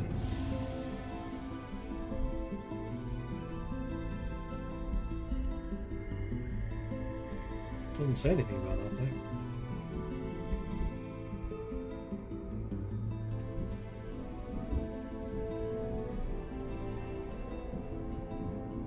Oh, I could have started from down here? Huh. Oh well, I have now spent all of my points, of which I had quite a few. How do I go back? Okay, so new game. Choose your destination. Custom. Elven Minotaur. Select. Your journey starts here. Then this is my faction, which is Baelor Maranthil. Edit. What is your Because people's we want to get form? rid of What the defines Vision their of Ruin. society? It's just not who we are now. There's Talented Collectors.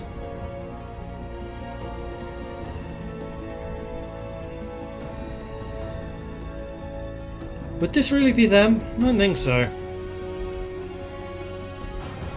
And then the other one was the Vigilante Knights, which is definitely not them. I'm leaning towards Gifted Casters, but then we're leaning quite heavily on magic. We've been streaming for 2 hours and haven't even started yet. Oh man.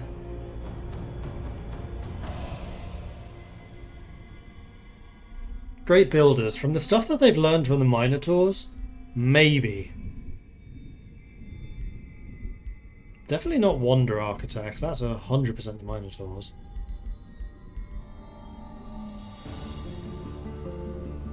I don't think they're really like stoneworkers though. I think equipment hoarders is probably more likely.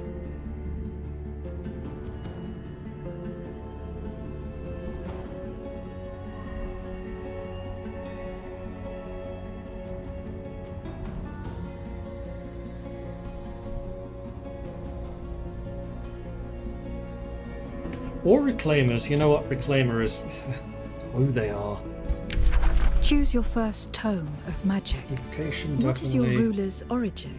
The rest of this is all Your as journey was already defined. begins. Overwrite it. And fingers crossed that we start on a river. Because I would like to start on a river. Or a lake. I'll take that too. Although we're playing coastline, so it probably won't be a lake. We are on the coast and there is a river. That'll do. There's a big river, in fact. Vaelor Moranthil, a new ruler emerges. Explore your surroundings, expand your domain, prepare to face your rivals, and become master of the realm. Your choices will shape the new Age of Wonders. 4 astral, 1 material, 1 shadow. Starting magic, fulminations. Enemy units in a 1 hex radius, so it is an AoE. Sustain lightning and have a chance of becoming electrified. And we also have a summon. Okie dokie. You have selected an army. Don't need the tutorial, thank you.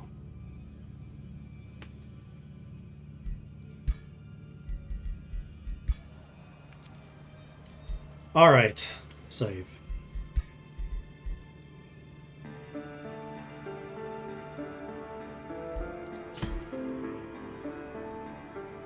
Oops, didn't save. Save.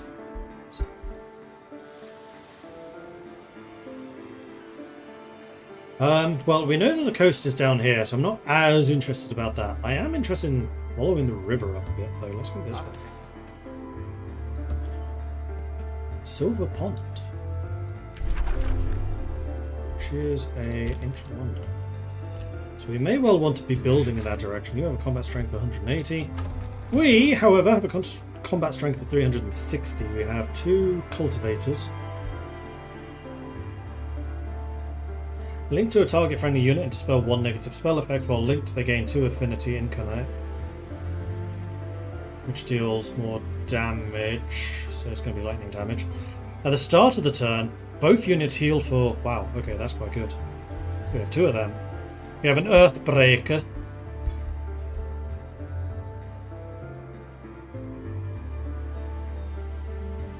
Also gains hit points per stack of affinity incarnate. Okay. And we have a level 2 Shade Maker. Good, we'll fight in the shade.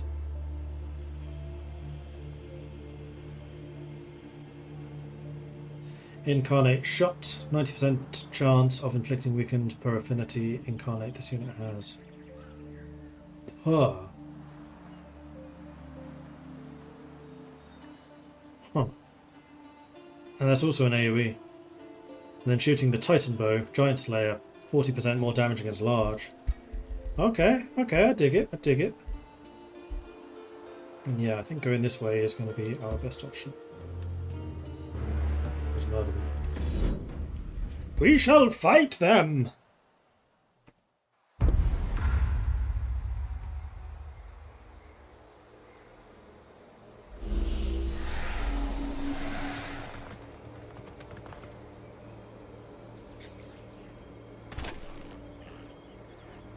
Range 4.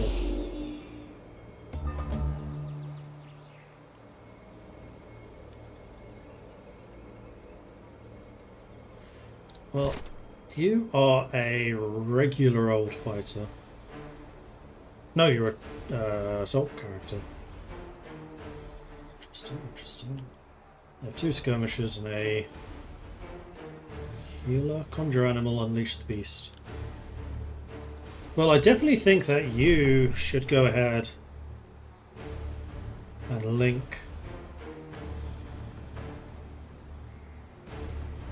to them. You should go ahead and link to them.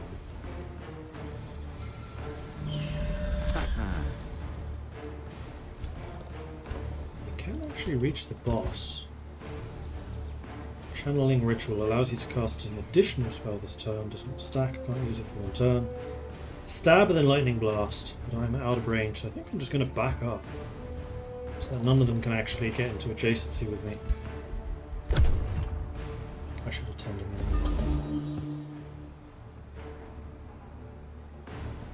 I forgot that facing was important in this. Ooh, they might be able to reach. No, they only get one move. Punches? You move.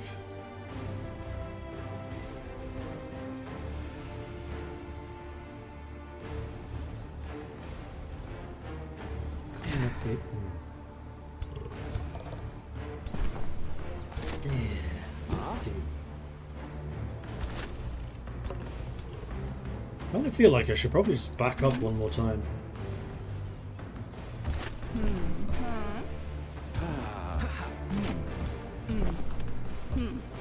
Now we're in cover.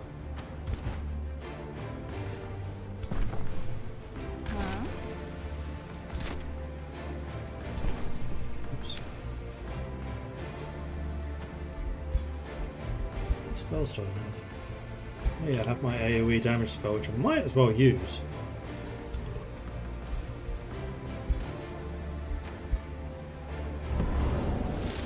Pew pew! Because I got a lot of combat casting magic. False advertising then, the Titan Bow hero item is 5 range. It's not a hero item, that was on my regular archers. Ooh, my archers are going to get shot to pieces here though, I don't like that. And they're sitting in the woods. Oh, you're mounted. The world's smallest horses.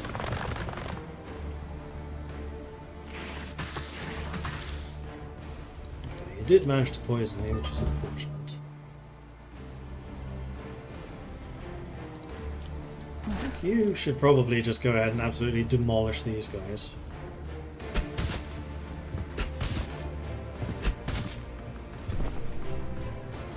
You should probably do the same. Ooh.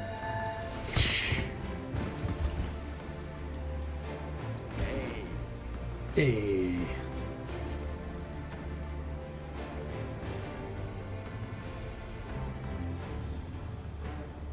Run up and stab them. Kind of like the idea that you go and get into their face. You go ahead and do that.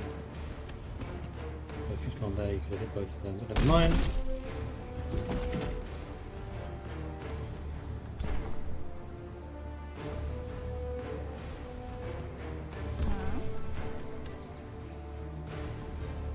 Zap time. Pew pew. Then you should probably just finish him off.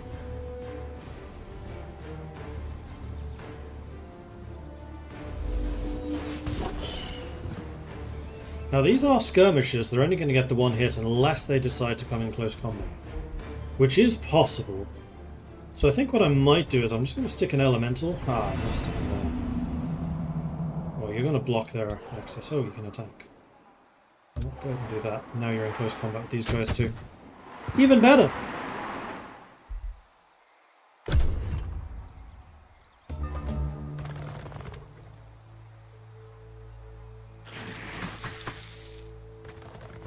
You guys are just pulling away, so you're going to die.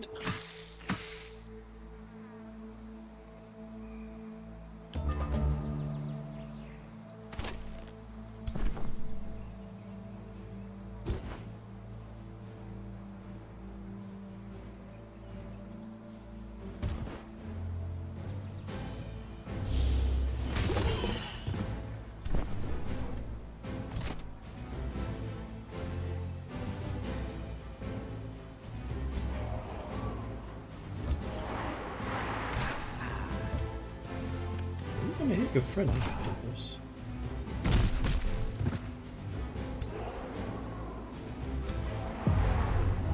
Well, that's alright then. Okay, those storm elements are quite good.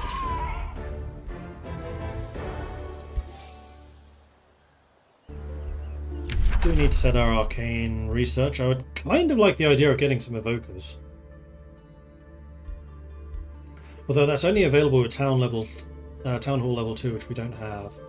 A lesser Storm Spirit, which is going to be a smaller, cheaper version of the big dude. Or Lightning Blades, makes base melee units enchanted deal lightning but less physical. More damage against electrified. We only at the moment have one shock character. I think considering the amount of magic that I have, I'm going to go with the summons. And then Velathis can build something. So a Magitecural Archive gives knowledge and production. Right, this replaces the library. You get 10 production. Storehouse. I think I'm going to still start with the storehouse because food is really good.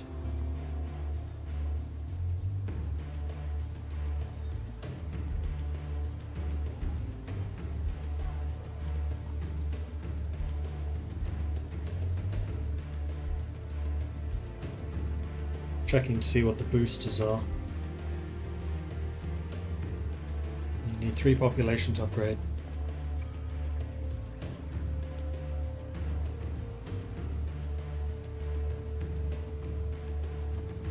Wanted to jump back into this game a month or so ago, then I saw the new DLC and price to get it all. Just found another game. Main issue of lots of DLC is the big first hurdle. Yeah, that's true. Hopefully they'll bring out a subscription at some point, as many Paradox games do. But also it's a Paradox game, so it's on sale relatively frequently.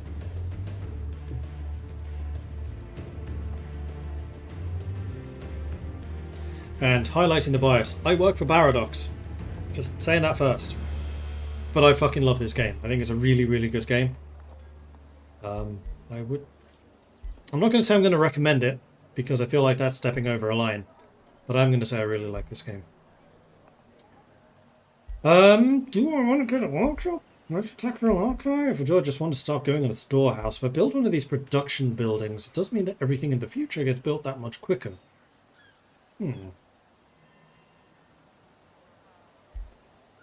When do I get my next population? 3 turns. I could start on the storehouse, then maybe get the boost to finish it faster. No, because that would... Well, I can get a forester, because we do have some woodland here.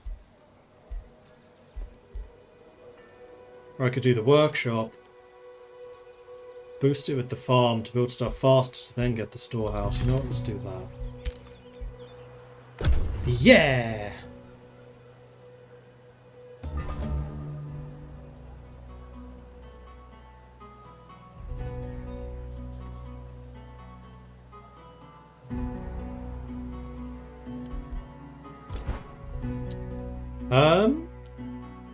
Continue along the road? I kind of want you going this way. So go that way. That is a big ass forest. Oh, infestation. And you, I think I'm going to send off in this direction. There we go, we got some more baddies. So we can go for the spiders.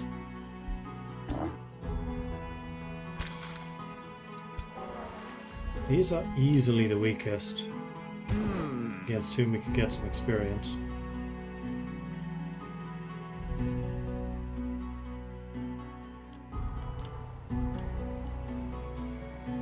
There are a lot of resources around us.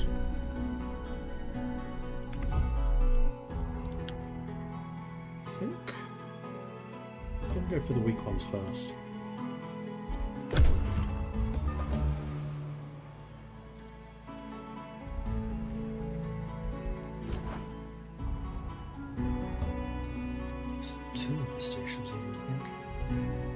Gemkeep, with whom we're hostile. Right, but that's because we're hostile with all of the minor powers. Remember, if this pisses them off standing in their realm, we're going to stand there.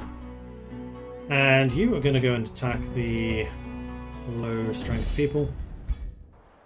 Just while I get some strength. Now, should I be recruiting another soldier? Probably. Yeah, I should have. I should have got some more scouts. I'm an idiot.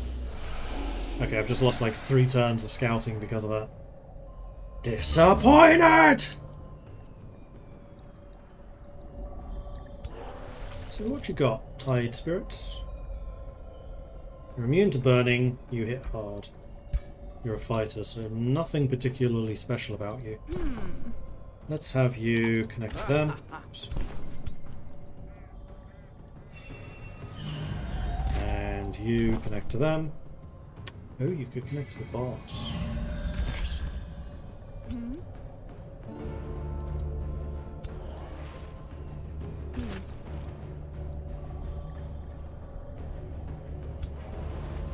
Stand there, then move to there. That's reasonable.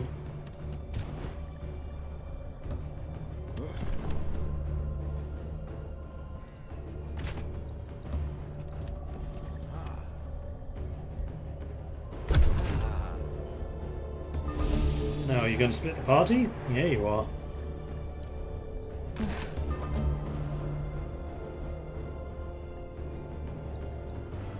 That's just going to do more damage to shoot them straight on.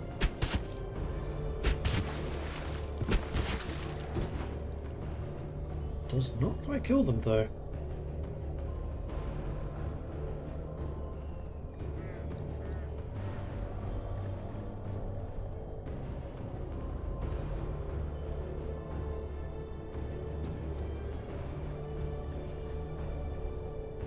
Channeling Ritual allows you to cast an additional spell this turn. Doesn't actually do anything, though. Oh, spell is in this. Oh.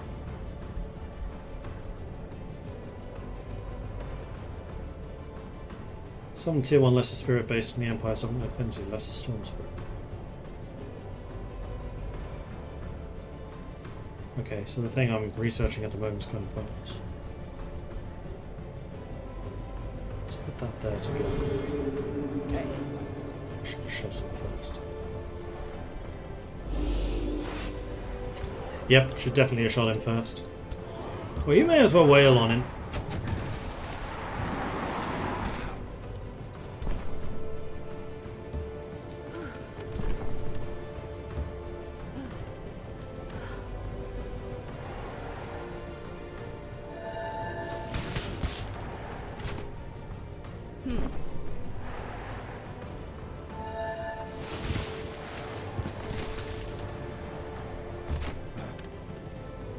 Smashing time!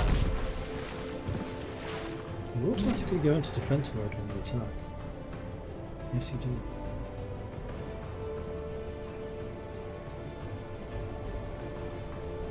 And your attack removes defense mode and retaliation too. Very nice, very nice.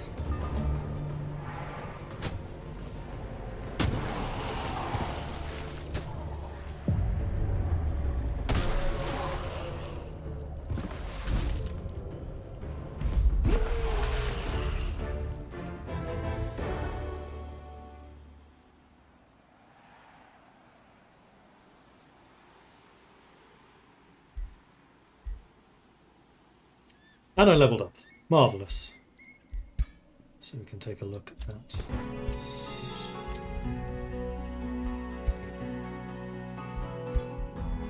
So, Wizard King. Defensive Ritual allows you to cast additional spell this turn, heals for some points, and also enters defense mode. Or Quickened Ritual, which doesn't cost me anything.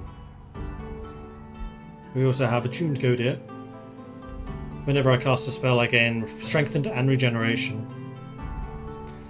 Enchanter's Ritual adds an effect of Channeling Ritual. Healing spells and buff spells become overcharged. Damage spells and debuff spells become overcharged.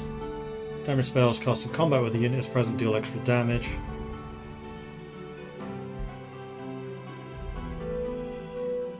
Unlock the Arcane Renewal spell. Healing spells cast in combat with the Wizard King is present do 50% more. But we're here to do damage. Gain lesser evocation. Base attacks gain 90% chance of inflicting electrified, which is what we do like doing.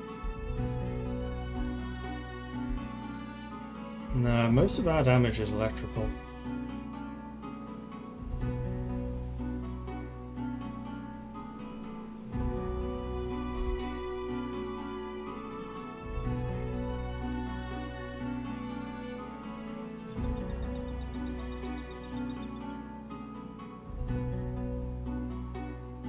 Target unit takes damage based on the chosen discipline.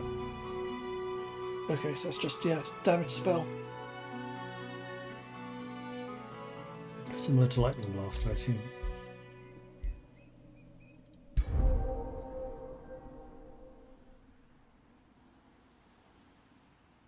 No, I think that just means that you do Electrified now, which you didn't previously.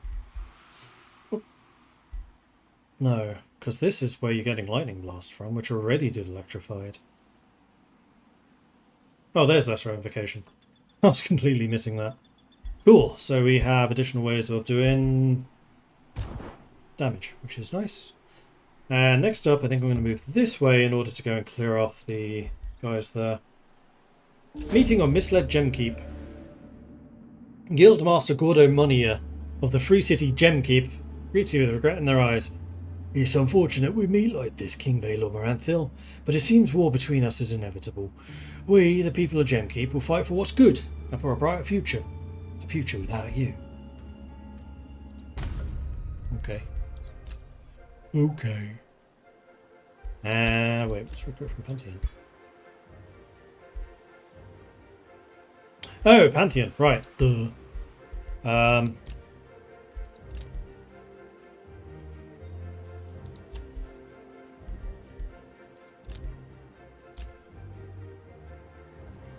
There was something I was looking to do and I've totally forgotten what it was.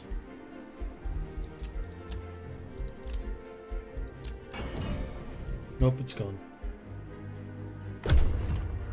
Training. Damn it! Right, let's do that before I forget. I want to recruit a surveyor.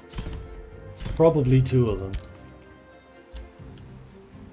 Meanwhile, we have expanded.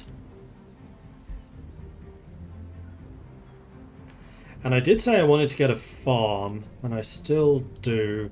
And there is actually a pasture here, so this farm is going to be amazing. And that boost did indeed work, so you're now 2 turns instead of 4. Perfect. May as well continue along this road. And you can come down here and beat them up. Defenseless progeny. Your troops engage the vampire spider hatchling and its minions, but they seem to be withdrawing in defensive formations instead of attacking. Their panic grunts and hisses sound like pleas for mercy. When you take a closer look, you realise they're defending the newborn offspring. They can feel that they are no match for you, but they will fight for their infants till their last breath. So I can try to recruit it. I don't really want to recruit it. I guess I just let them go. But I do get a warg mount. As well as some food. Are you able to use a mount? No. Disables mount. Never mind then. I'm now a goody 2-shoes. It's this thing. The random events have a 10% chance of being positive that I don't like. Because that's a negative, or a 10% chance of being negative if you're evil. I wish there was more of an upside for being evil.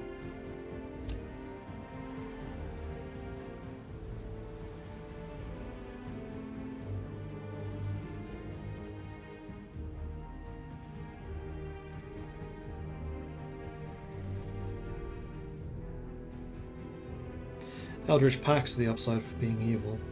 What are those? Attuned Godir synergizes really well with no action cost spell ability. Casting double damage spells and buffing your lord's damage, pretty solid. Yeah, I can see that.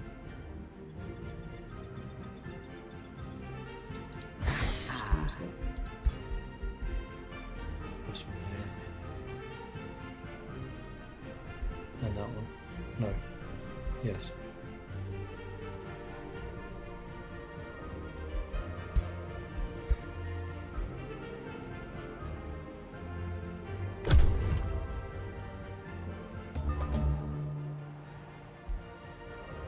Now Valathis can already expand again, which is great. I'm thinking probably a mine.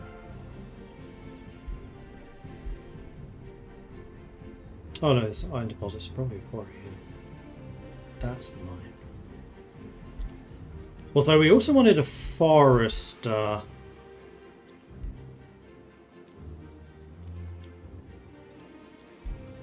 Though the forester doesn't come with any other goodies. I kind of feel like we should probably take the goodie stuff first. And I did say I wanted more production, so let's go with the quarry. How's your construction coming along? Next turn you need to build something else. We have loads of money to queue other things up. You're going to go and fight them. You are in fact mostly healed at this point. Which is lovely! Eldritch packs vassalize the umbral dwellings. You can trade some powerful spells from them for Imperium. They also have lots of knowledge for passive income for vassalage. Ah, okay, so you can basically treat them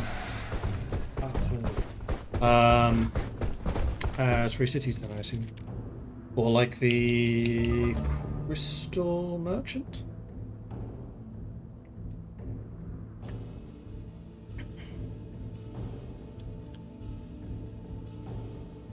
Okay, so who's more dangerous here? The Butcher Ogres I know hit really hard.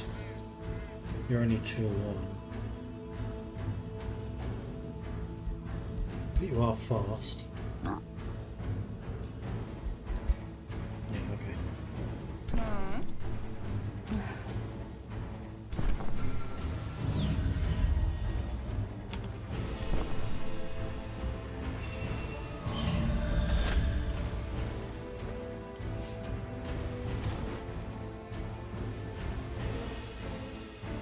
Range 6, range 4. Always hits. 19 damage. 20 damage.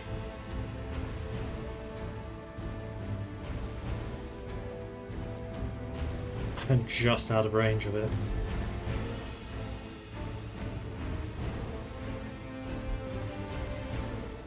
But I think... some of you... Come stand by over here. Although you get more benefits from charging. That was probably a mistake, actually. Oh, you can reach me. Shit. I don't think you could.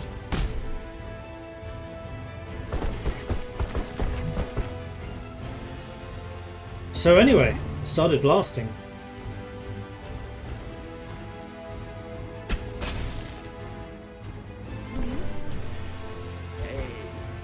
Hey. I think I'm just going to do a fulmination, see if I can get them electrified. To do that there, but never mind, it still hits them. They did electrify. Because we are powerful evokers. Well, let's blast them. That guy especially. Screw that guy. Then we could probably...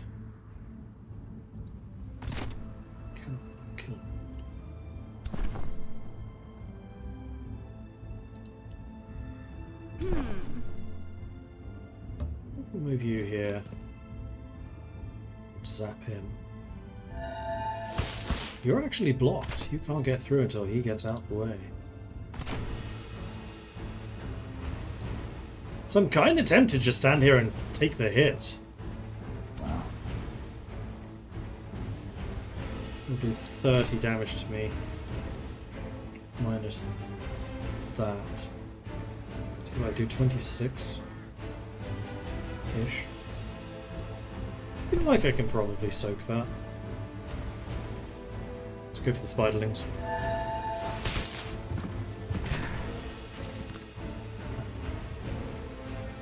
Currently have no retaliation. I'm wondering if he will.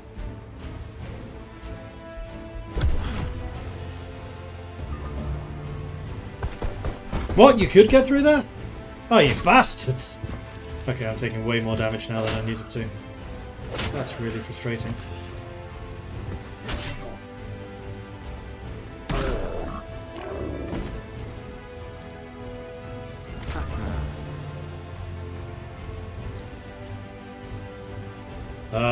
They may actually die if I'm not careful.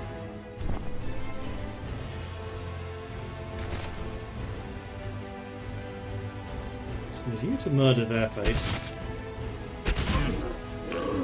Nice, nice. You hit them, which cancels your retaliation, which means you can step back.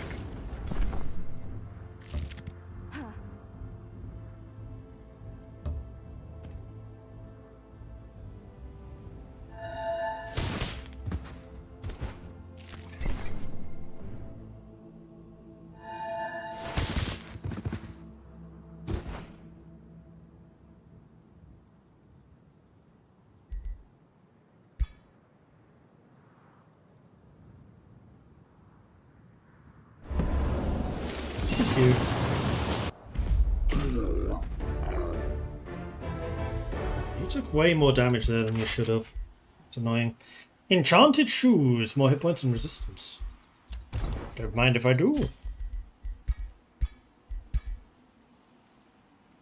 And then you may as well head back down in this direction to go and deal with those minions, those monsters, monstrosities. What's all of this? The Silent Tomb. Meanwhile, we've got the workshop, which is awesome. The shrine is boosted, the vendor is boosted, the storehouse is not, because I still don't have the vendor. The forester. Another 3 turns before I grow. I don't really need mana income. So I think I'll go for the vendor. Gold is basically always useful. Build that in a turn. Okay, my production has gotten quite significantly better. Meanwhile, I can grab Surge Spellcasting. Casting a combat spell reduces the cost of all other combat spell types by 25% for 2 turns. That sounds really good for a faction like me who casts a lot of magic. Magic is impressive. But now, I rule. More magic for everyone. I was trying to remember the name of my ruler. Valor. But now, Valor rules. Magic for everyone. Yeah, you can just go and chill in the capital for a second because you'll heal a bit quicker. Let's go and take a proper look at the Silent Tomb and then head down this way. There's a lot of wonders. Meanwhile, we have the Lesser Storm Spirit. Now I think I want to get Wayfinders. Oh, Lightning Focus increases the magic damage of support units. Well, that's a bit more useful.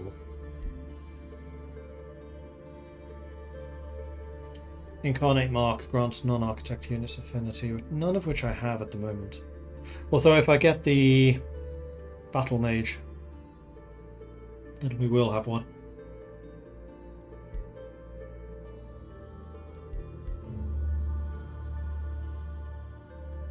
But no, I really like the scouting stuff. Meanwhile, the vendor is done. So I guess next I'll do the shrine because it's boosted. And I'm not going to cast a summon. I think I really need it. So it would fill up that last slot.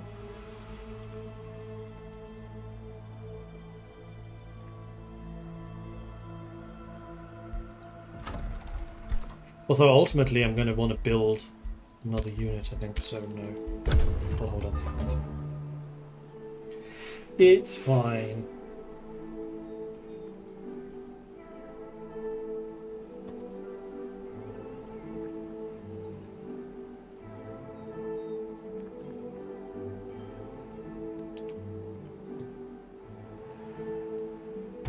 Then let's go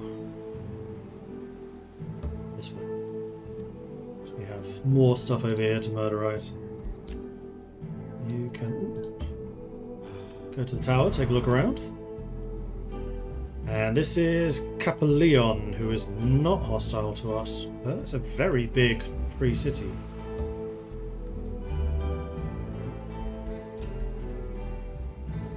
Ah, we do in fact have another scout, so let's have you running off in that direction. Just take one more step. Indignant Capitolian. Step no further, he commands with an outstretched hand. We, architects of the structural dwarves, shall not invite ruin upon our domain. I, founder Theron Contrios, bid you state your purpose, or leave us to our works. He regards you for a space and raises up his chin. So, what'll it be? I mean, you're fellow architects and you are quite big. I think I might just give you one of my whispering stones.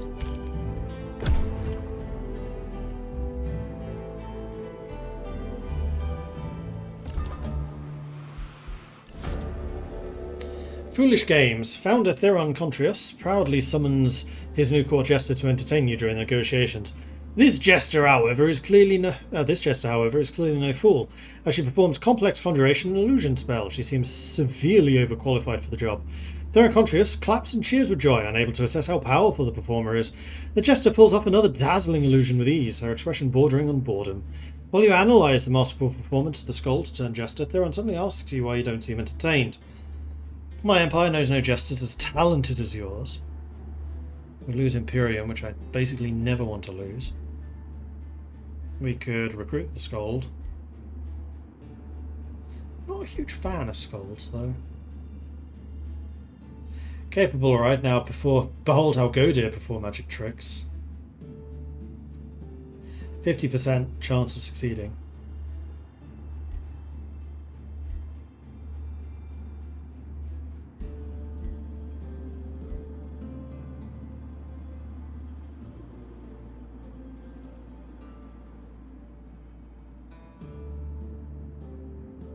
I think we go for the magic trick. Ooh. So we are now in Astral Crisis, which means all of my towns are losing stability for a few turns. Disappointed! I think we should go and kill something in exchange for that disappointment.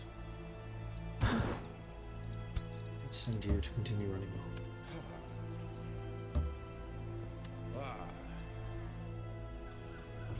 And we can also build something else. Wait, we can also expand.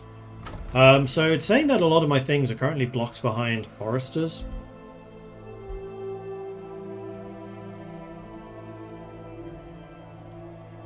So I think I'm going to build a forester here. Now I can get the storehouse. Meanwhile, you can go and murder Eyes this fall.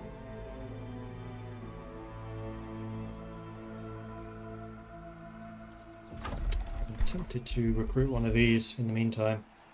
Probably another Earthbreaker. Although I'd quite like a Battle Mage too.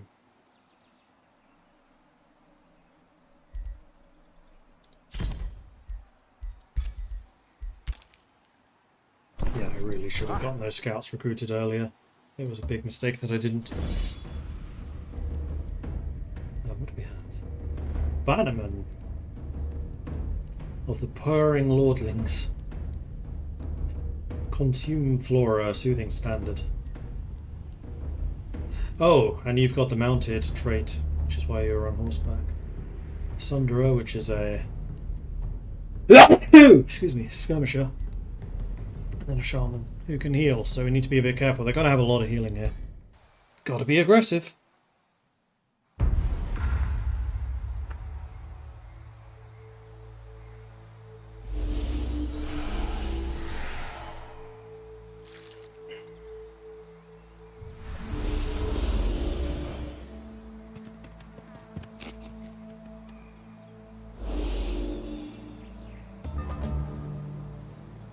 Right. I think I'm kind of okay with just letting you run right up to me.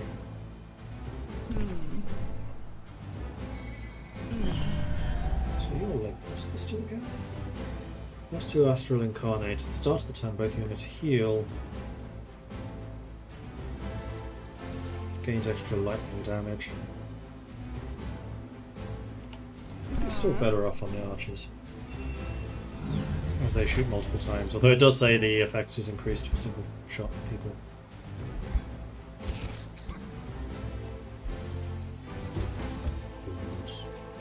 Make you a bit more resistant to being shot.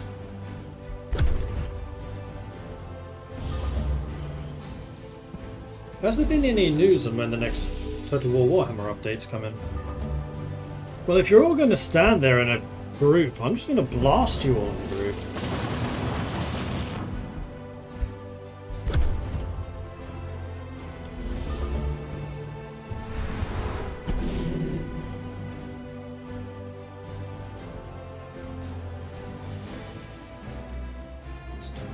Smart.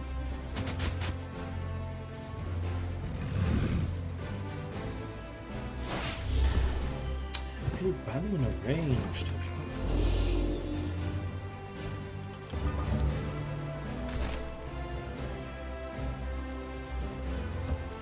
So with you two here,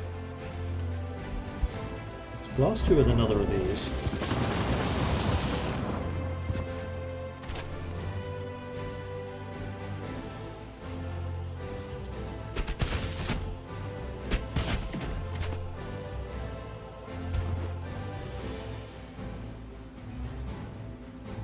Right, this never misses, so shooting the people in the trees is a good move here. Let me come back to you. Because the other thing I can do is go and womp them, which will womp both of them, but then I'm going to be struggling to hit stuff from myself.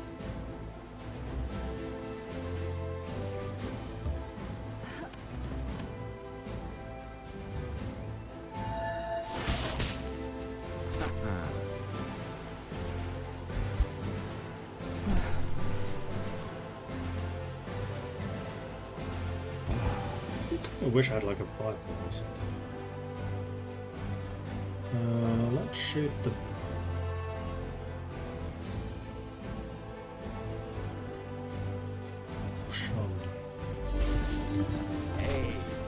Because you're going to be able to tie both of them down.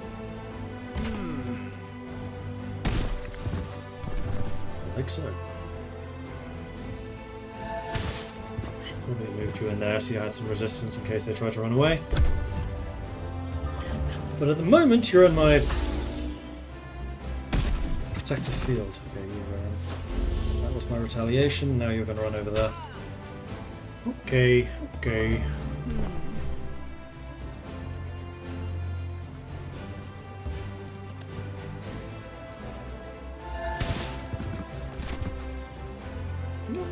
You can finish that one. First.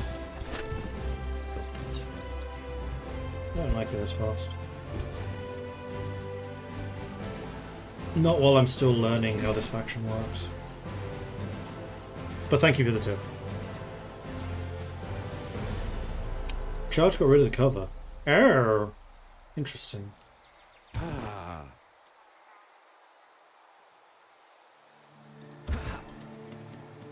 You can get a good amount of damage on them, then I'm betting that the charge can kill these two. No, because you can't get there. Haha! Well, that's annoying. Actually... it's fine.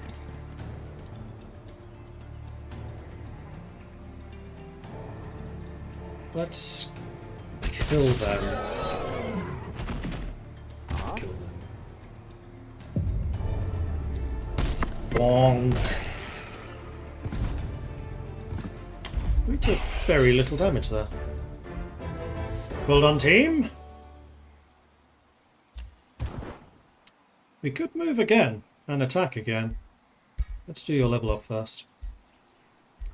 So we can either get the Cloud Burst Evocation, deals damage to enemies in a 1 hex radius. That's the AoE that I was just complaining about. Or we could do Chaining Evocation, deals damage to target enemy unit and 2 others within 3 hexes. I do have an AoE, which is the spell that I cast.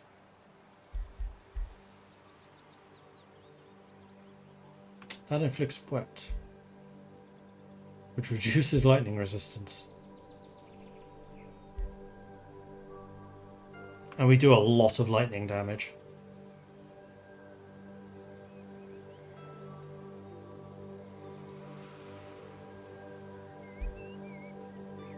Both of these have range 6, both of them always hit.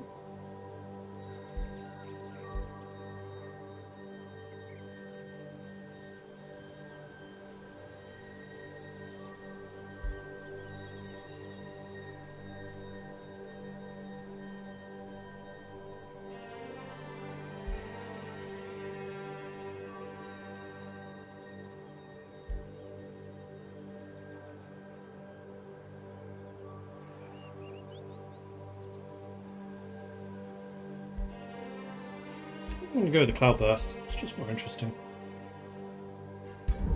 I have other ways of hitting stuff that's further away. Yeah, so I would say let's rock and roll. I'm not going to have as much combat casting here, but this is also a smaller group. So we have some Knight Guard pole arms and some Halberdier pole arms. Let's do this. Elementalist that inflicts wet would be good for replaying one of my favourite factions. Cool. Summon a Storm Spirit to attack a third node this turn because summons start with full movement. Interesting.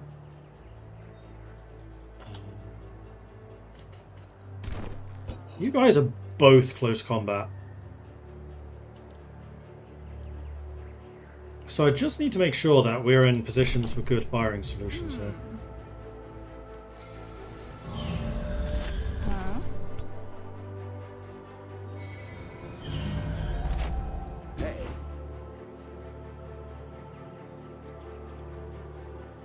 Burst will take your full 3 moves. Ah, and that replaced your other spell. Yeah, fair enough. To be expected. Hey. You have a 100% chance of hitting, so honestly, we just kind of leave people where they are.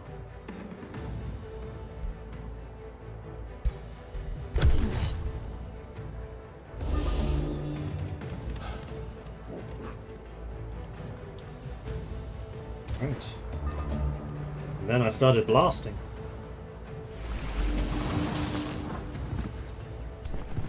Oh, I do have full combat casting.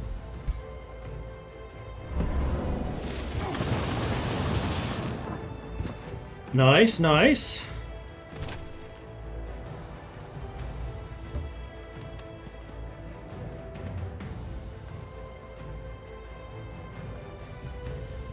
You retaliate twice. Not that I have 2 people you could retaliate against, but it's still twice. You can move to there. That was a little unfortunate.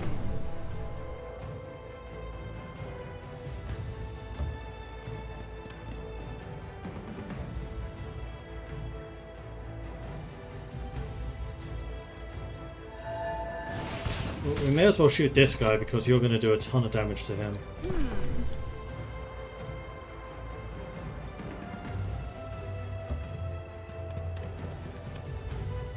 Just put you in harm's way, however.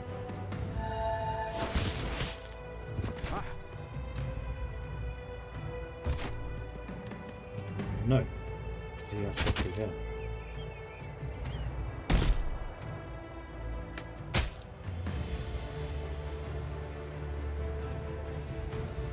Okay, that's us.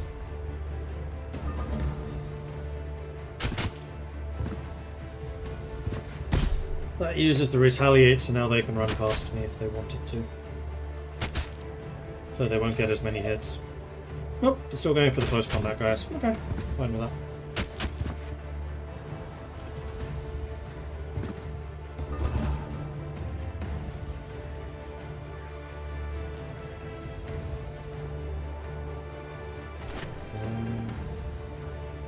Let's shoot them.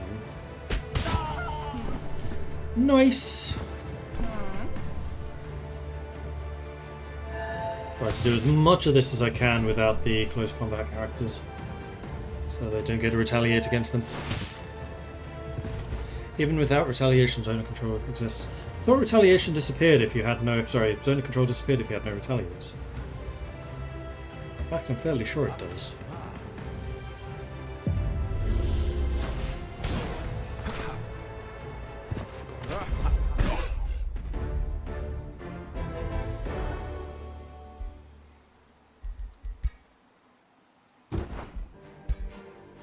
What does the veterancy give you? More health. I approve. Champion gets sprint. Ooh. That's really good for you. Okay. Okay. I dig it. I dig it. You've already... Wait. There you go. The other guy had... Oh, hello. So, you are King Valor Maranthil of Eloria. I am not impressed. Tread carefully before I decide your realm is actually worth conquering. Minus 435. Yeah, they like us. This is the boat humans. Ignore what he actually looks like. He's human. I'm not going to pay you for your goodwill. There can be no goodwill. Only goodwill.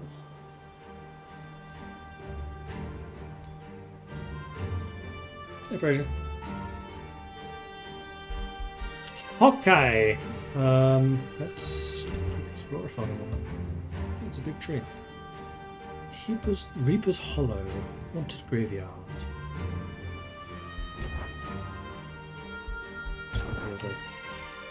The other dude first. Let's take a look around your city while I can. I should also look into actually establishing another city myself. Sooner rather than later.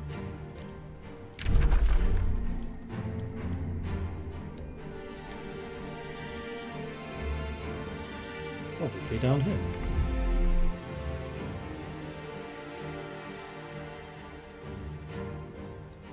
There's the other penguins. The dire penguins.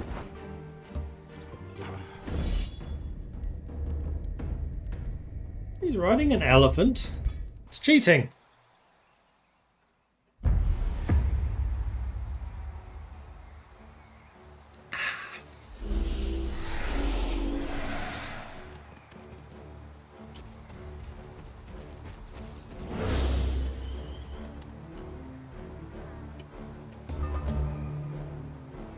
Well, this turn I can't rain down furious fire upon you.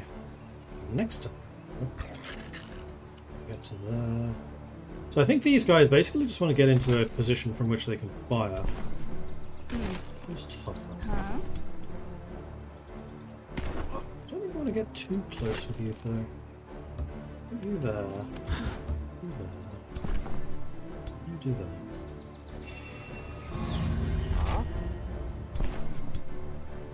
Link on them. You guys can stay where you are. That'll do. Onwards! So they have a pikeman, a defender, and a assaulter.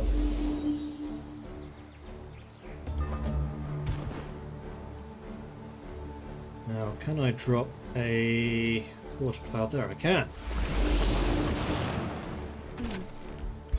And let's follow that up with some lightning bolts.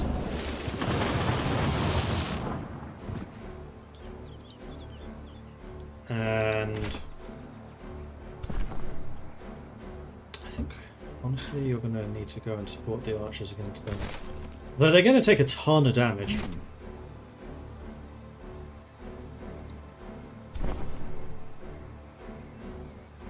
I think I'm a little bit more worried about those guys. Because when they get their charge off, that's going to hurt.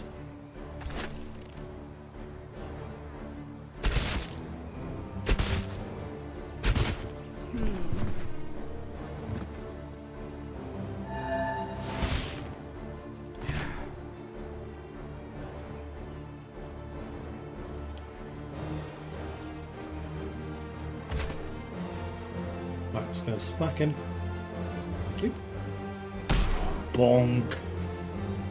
Now, are you lot going to be able to get up here? That's good. That's good. Over to you. Defenders and elephants are so funny. You expect a big deadly charge and the tiny guy on top just swipes at you instead. Yeah. That did not hurt nearly as much as I expected it to. Hurt more.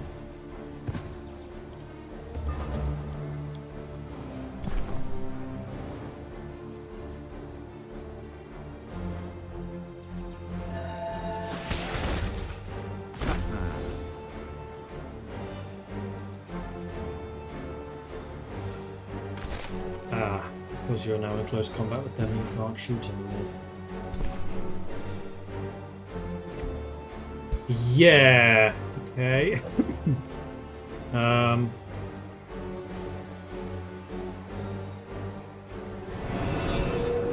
get some flanks going.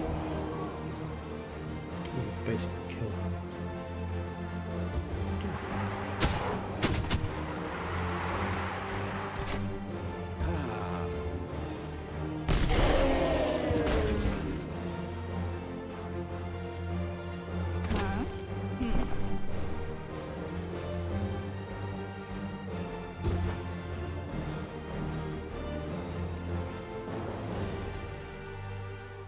I could summon in another summon behind them. I kind of like that idea, and in fact, that is exactly what I'm going to do.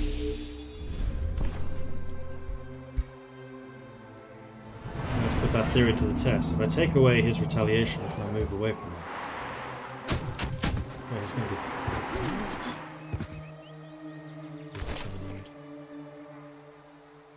Yes, the retaliation's still there, I can see it. Alright, you were right. And now let's shoot them in the face. And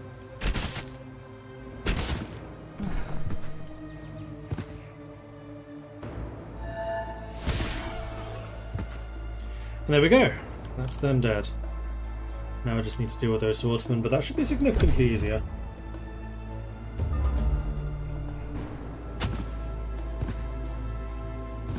Spearman can't be charged, so did I not take away his retaliation? Okay. In that case, we did not get to check that. Oh, but we can test it here.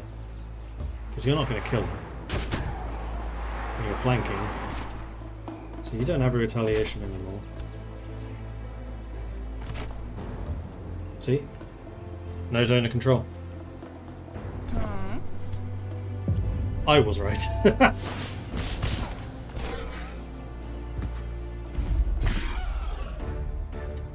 Cool. Victory! And you still have a move left. What do I want to do with that move? Do I want to go after this? Kill it before it becomes dangerous? We've taken a fair bit of damage. I feel like I've been way more aggressive actually attacking all the regular monsters around. So back towards friendly. Well, damage output is such that I'm not that concerned. Let's keep going that way. Storehouse done.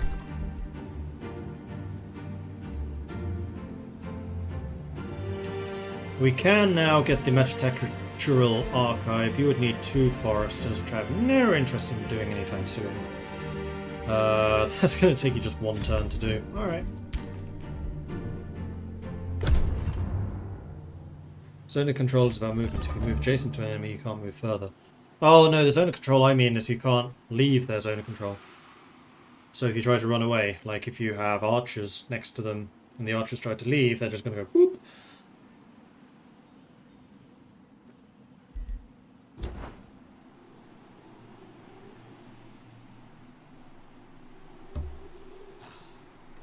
Oh, there's nobody sitting on this. What is this? Cartographer. Reveals unexplored locations. Interesting. Let's have you continue down this way. That is free. Okay. Gore-tusk piglet. Not much I can do with that. Oh, it's an actual creature. Do you grow up by any chance? Or are you just a tier 1 unit? I think you're just a tier 1 unit.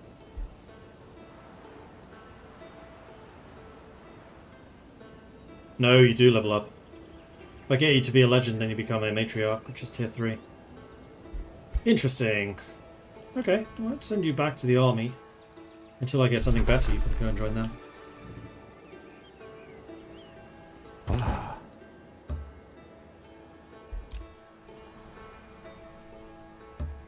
You're going to continue tracing the edges of these guys. Wayfinders! Excellent. As much as I really want the Evoker, I also really want the Enchanted Crow Companion, so you can see a bit further. My scoots. Scooting a boot. Can you be boosted? You can be boosted by 5 population, which I get in 2 turns. Aha! Architect Institute is in fact boosted. So let's do that. More production and knowledge. Sounds good to me. Any tells?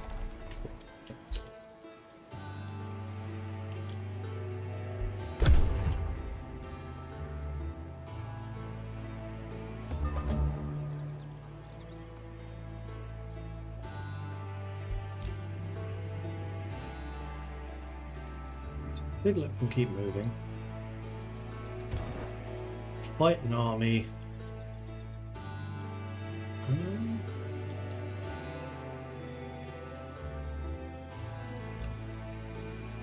Oh, this is owned by Gemkeep. Okay, they are way closer to me than I realised. And there's a large monster den there. What's this one? Haunted Graveyard. It's not crazy scary. And there is definitely more stuff to kill down here. It's a nice little kind of dead end area. Yeah, I think that this is going to be our next city location, so let's have you heading southwards with taking that stuff over in mind.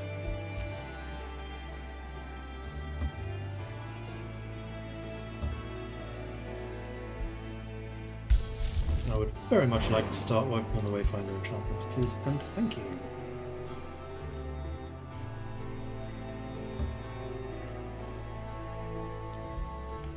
Hero offering to join. 150, which I can absolutely afford, and I do have 2 hero slots at this point, so I think this is probably a good move. So we can get a defender, an elementalist, or a ranger. I kind of like the idea of getting a defender. Agricultural governor, that's really useful, allows you to grow faster. Conqueror, win a siege battle against the Throne City. That's doable. Nautical.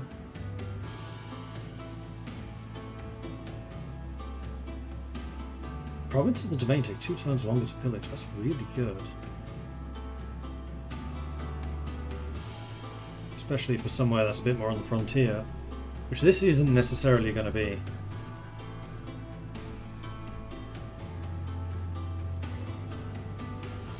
Win a battle against an army with 500 or more power. That's quite a lot of power. What about you? Arcane Governor. Conduits give mana. I think we're really going for magic. It's going to be one of these two. We already have a spellcaster.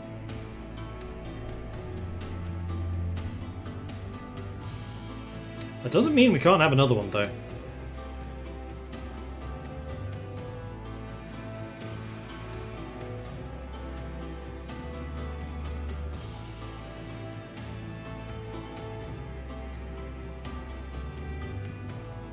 Do we just double down on the magic?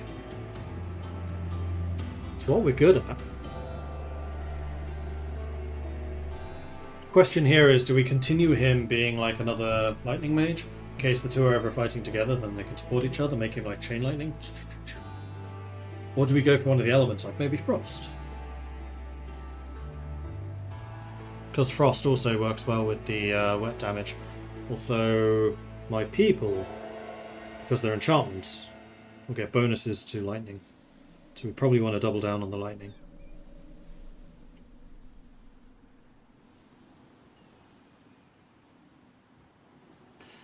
Considering where I want to build, I'm really tempted by the Nautical Governor.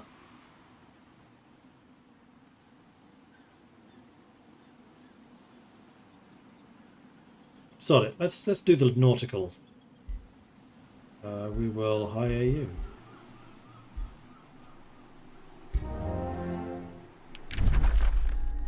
Yeah, I think we'll settle somewhere down here.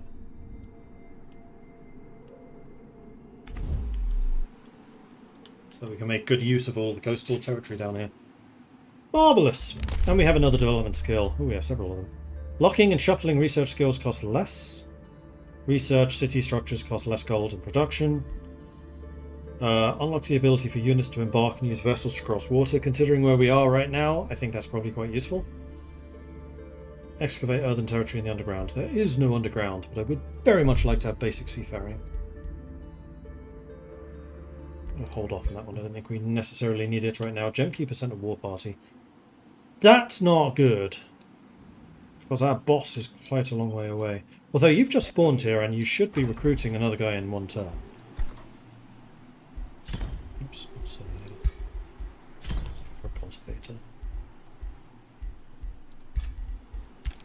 In which case, you should probably stay here and defend. What stuff do you have? You have a horse. Which you could have as a warg instead. Let's give you a warg. Why not? It's a bit different. And then you have the Mortal Champion upgrades. You don't have the spellcasting upgrades. That's fine. Okay. We will need to come up with a name and stuff like that for you, but I need to take a quick 2-minute break. So if you need to take a break, grab another drink, stretch your legs, do what you got to do, I would recommend you do so now. I will roll adverts while I'm not here, because I might as well, because I'm not here. And then I'll be back in about 2 or 3 minutes. Back soon.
Alright, I'm back. If you're doubling down on lightning, water elementals might be worth going for the wet. That's true. That's very true. Right, we need to give you some proper names. So what's this guy's backstory going to be? He's nautical. Let's bring this back over to here. So we have another important sorcerer who has more of a nautical legacy and is known for his lightning-based magic. Please give suggestions for names and a very short backstory.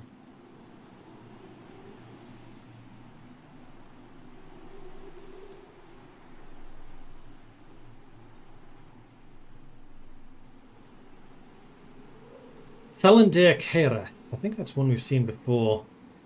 Lorathan Stormrathil. Baitharel. Minorin. Minorin's kind of cool. Kaltharos Minorin, I like that. Mariner's Kin. Okay, that's really good. Bright Thunder, Mariner's Kin. We have a lot of things to do with, like, bright. Kaltharos Manathin.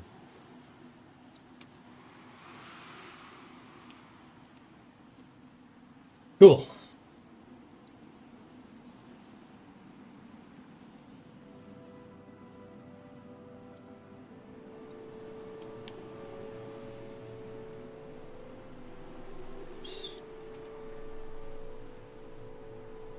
Kaltharos Minorin.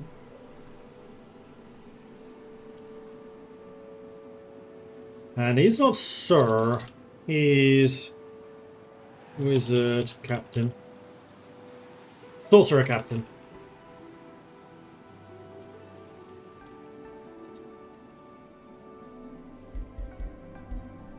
Excellent. Sorcerer Captain Kaltharos Minorin. I like it, I like it, I like it, I like it a lot. Are we doing world building? As we always do with Age of Wonders. So we're currently playing as the Elven faction. The nation of Eloria. From their capital of Vilathis and their ruler of Valor Maranthil. So Gemkeeper sent a war party, which I'm hoping you can defeat. Although, your ambition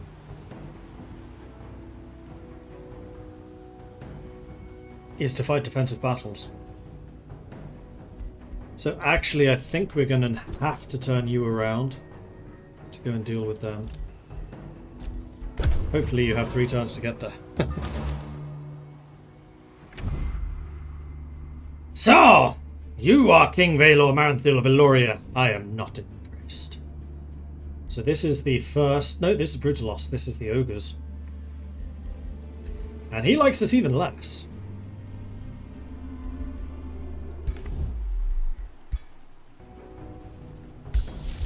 Well, let's go ahead and cast the Wayfinder enchantment. So that my scoots can gain their extra speed.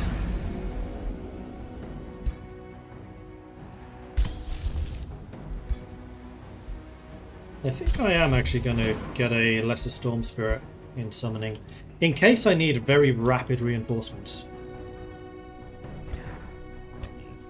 32. We're actually going to slow them down a bit. Oh, there you go. Interesting. No, because there's something that's slower than 32. Well, we know that their armies are going to come probably this way. Don't really know what to do with you right now. So let's just leave you there. Meanwhile, your explorification can essentially continue. Wondering if I want to go around the north or if I want to drop southwards a bit. I think I want to drop south before they start expanding out this way. Although we do have... Oh, you're a long way away. No, let's send you down this way. I think that makes most sense.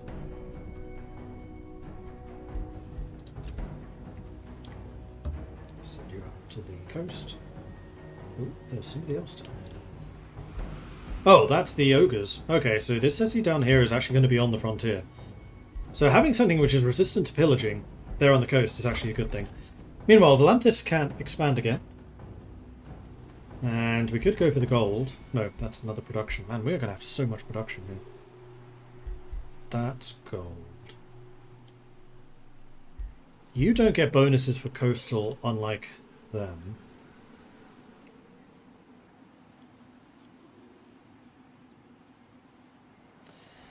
Having more sources of gold, I think, is a good thing. Although, you need 2 farms, you need 2 farms, you need 2 quarries, you need 2 foresters. So maybe getting another farm would actually be the way to go here.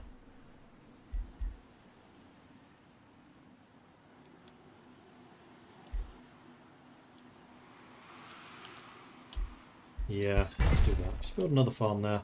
Because that's going to allow us to then get some boosted construction after this. Oh, we can get the Great Ziggurat. We should get the Great Ziggurat, because that's going to make the Shademaker, which is the Archers, and Guardians available. Which is supposed to be very tanky. Oh, here comes the bad guy. There's only 2 people there. Okay. The Gelid Yearnings. Build improvement quest. Build a research post. Build a school of cryomancy. A creeping cold enters the room as Kaltharos Menarin enters your company. When people hear of frost magic, my king, they think of winter and death, he says slowly, where they should consider the hauntingly beautiful ice crystal structures and their useful applications. Did you know I could deep freeze the meat of a death beetle, and it would not spoil in years? To end this ignorance, Kaltharos concludes, I dream of a school of cryomancy, where frost mages break the ice and study its mysteries. Oh, you're saying if I build a research post, you're going to give me the School of Cryomancy. Yaha.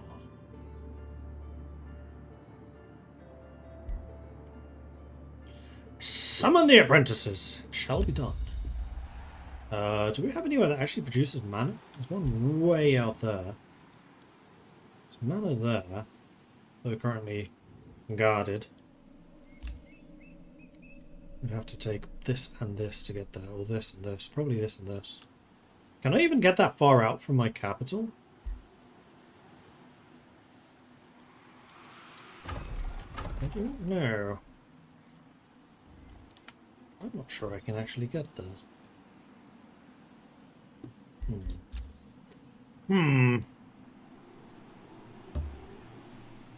Expand it out this way. So this is the defensive army.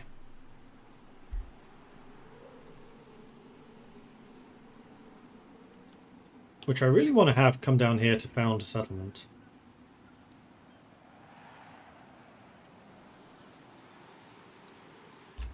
Question is kind of where.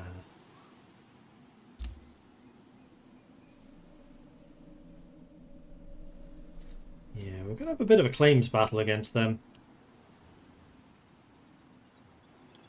I mean, alternatively, we put this city, like, here.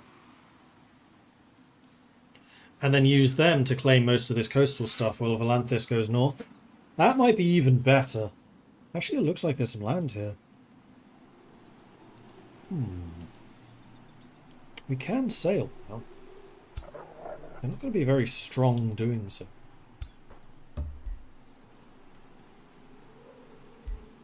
I think I'll leave you there for one more turn. I don't like being so passive. The alternative is for you to sail across. and take a better look around, which I think is probably an even better idea. Okay, so we can get the Storm Spirit, which I will do. You're negotiating with Capitolion, which means they've sent their Whisper Stone.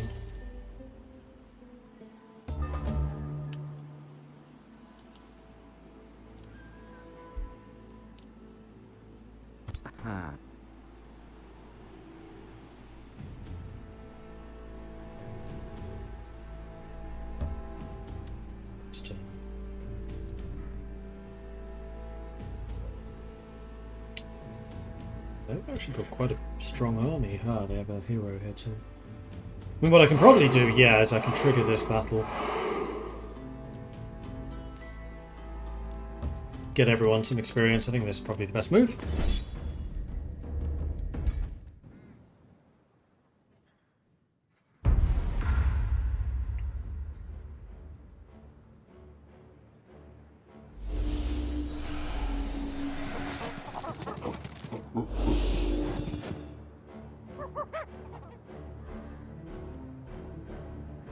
These are monkey people, aren't they? Yes, they are. Industrious monkeys, in fact.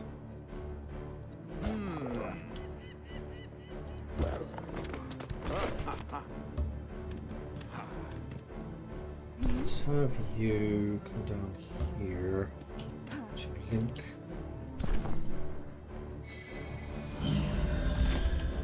You.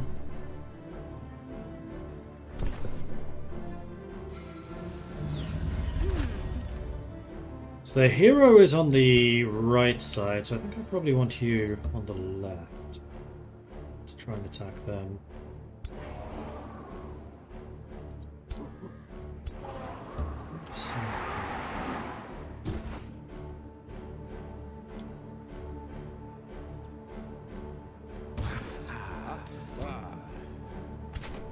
Actually reach me this time. Quite what I was hoping for, but that's fine. We can manage.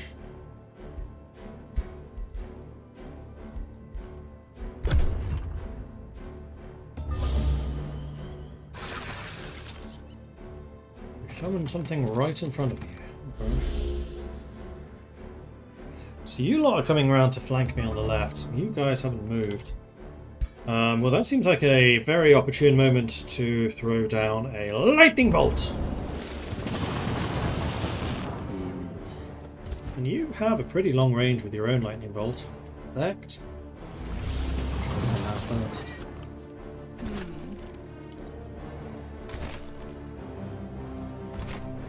You can actually reach me next turn. That is not ideal.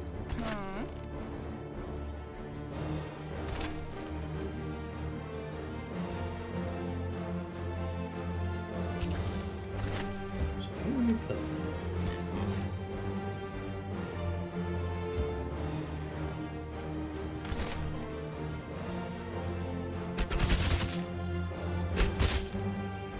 Start shooting the dudes with the big shields. Come up here and give them some support. Unfortunately, I'm fairly convinced that they can still get to my archers, which is very annoying. I'm not sure there's anything I can do about that.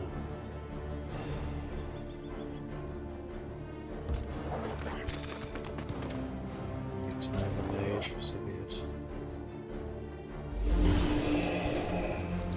Oh, you do radiant damage. Well, you can block them from coming in behind me.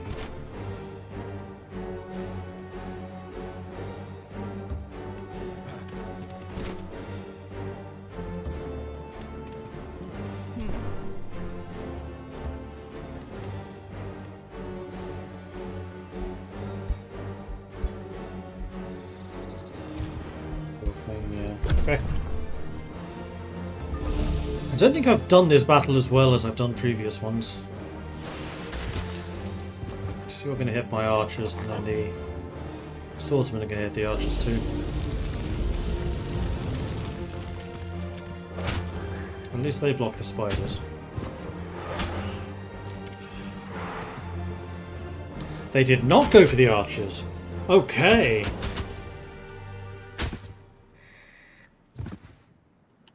Color me surprised, but I'll take it. Shoot them in the back in that case.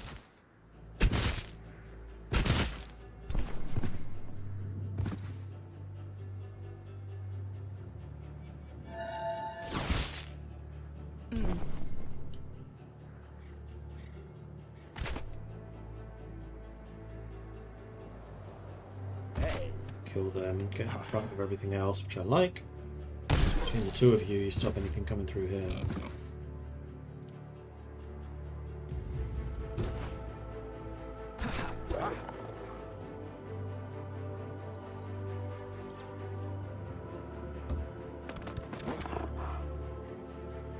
Pew.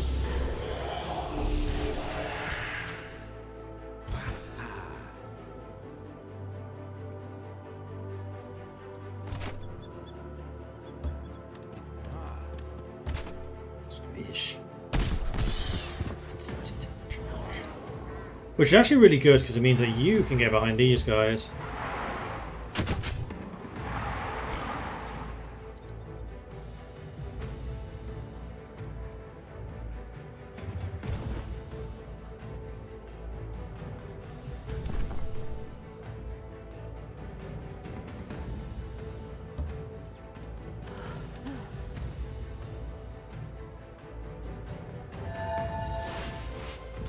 Ooh, straight up missed. That's not ideal. Let's move you here. You can nuke them.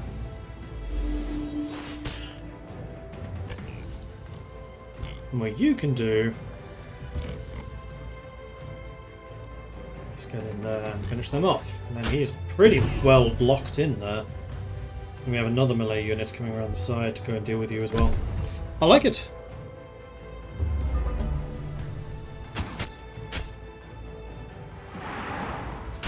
He's trying to run away. Ow.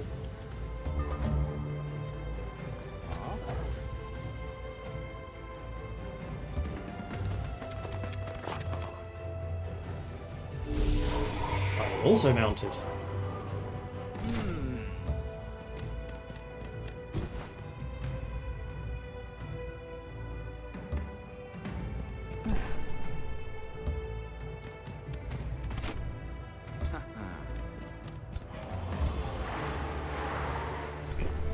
Face. So he launches up this way. Whack. Whack. Boom! Okay, nice. A glorious victory. We got a horse, we got a rod of spiders, which allows us to summon spiders. Nice. Right, well, you, I think, are in a pretty good position.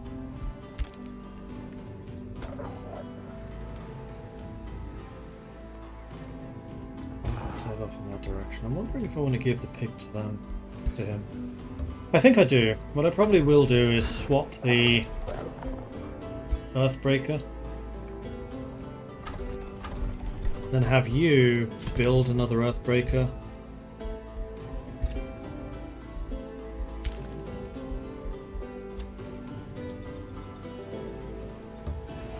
Meanwhile, I'll sail over here because I want to see if there's anything worth colonizing. This is just a small island. Yeah, so colonizing this area is definitely even better. You really don't move very far in that direction. We've got the Enchanted Crow Companion, which we're immediately going to start preparing. Palanthis got the Agricultural Institute, but we're already starting the Great Ziggurat. Boss Man leveled up. Aha! So we can get Sundering Magic. 90% chance of inflicting +1 sundered resistance, which reduces their resistance by 1.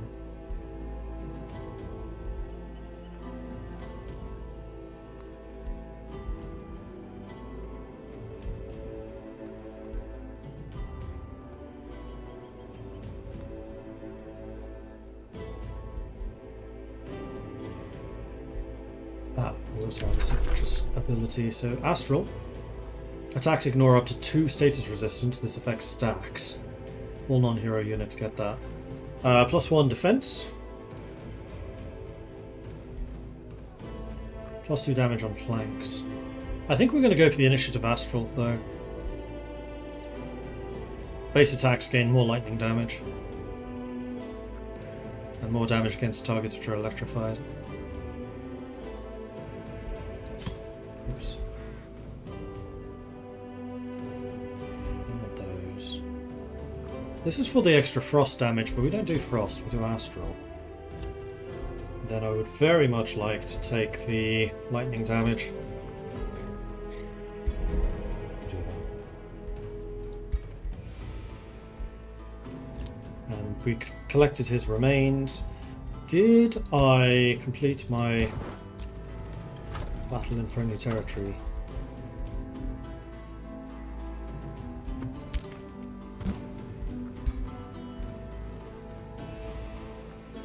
Yes. Yes, I did. Right, and that's how you gain the renown. Yeah. Renown is the level of governor. I'd kind of forgotten that. So how do you generate yours? Win a battle against an army with more power. That's a bit more risky. And we have a bounty. 20 turns to destroy that infestation, which is something I probably want to do. So I'll take it. And the pillaging has been interrupted. How many turns this negative do we have? Yes.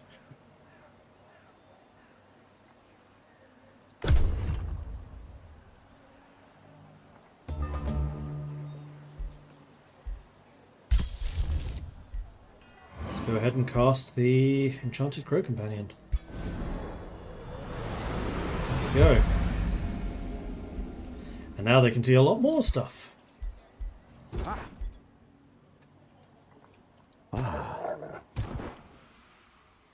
Okay. So this is the main bossman army. Which I kind of feel like should go down here to kill the Haunted Graveyard at this point. Are you saying it's faster to sail? You are indeed saying it is faster to sail. Which is okay, because it would allow me to clear that out, and also this one.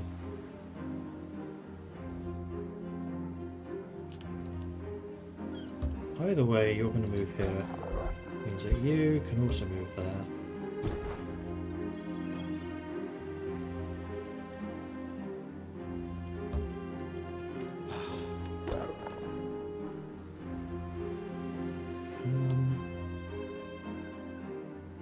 You go and explore in this direction. Oh, ultimately, I want you heading over there. I wasn't really expecting this to be such a small island. There is an infestation here.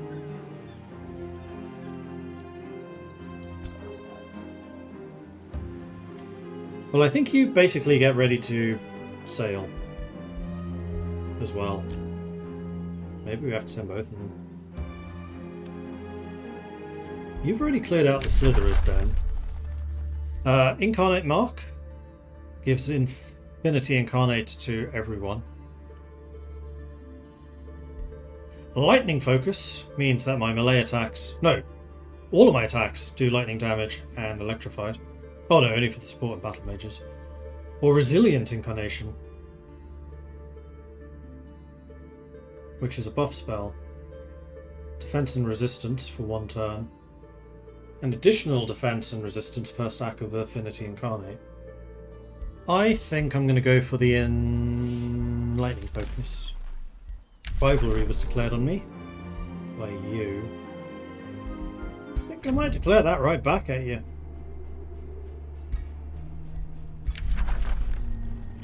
Costs 10 gold upkeep and it gives us grievances. Sure. Not that I really need them. Not yet, anyway.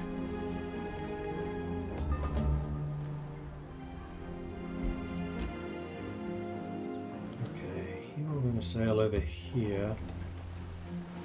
Very much want you to get a good look around. This is looking like a lovely place to settle.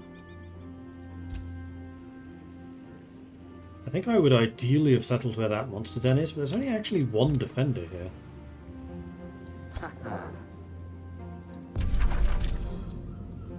With a defense of 55. That's it.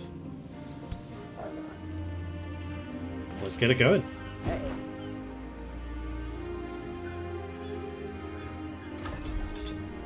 So be it.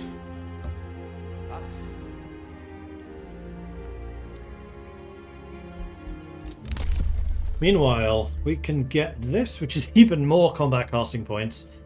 Knowledge per hero defeated in combat. That's kind of nice. Or outposts cost less money. Founding and upgrading outposts takes less turns. Considering we're about to start doing this, I will take that. I think I'm going to take the casting reserves too. I think we're going to double down on our magical capabilities, although so far it hasn't been an issue. I need to get some more damaging spells.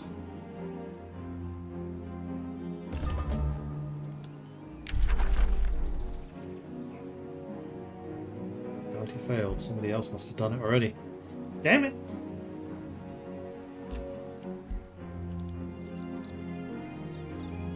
Yeah, they're actually building something here. Bollocks. I don't want to go there. Well, either way, we're still going to land over here.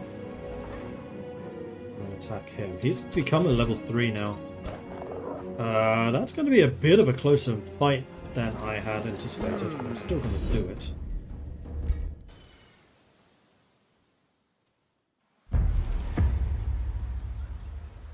Because we do have a hero here.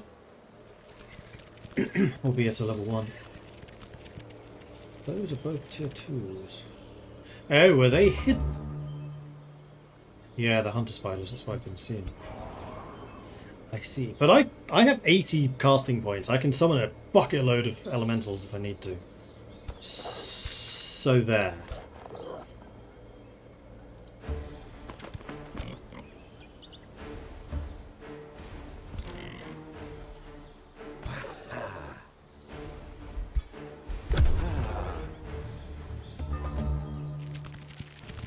Get me. I know you can jump.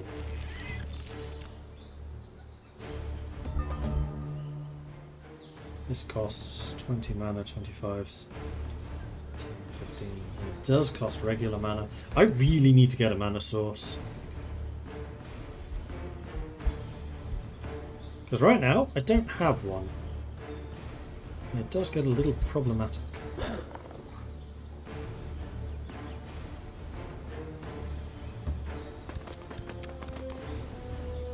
Here.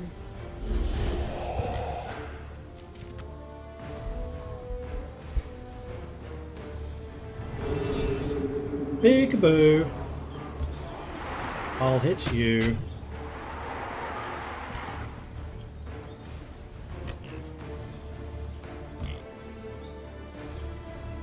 Some piglets in.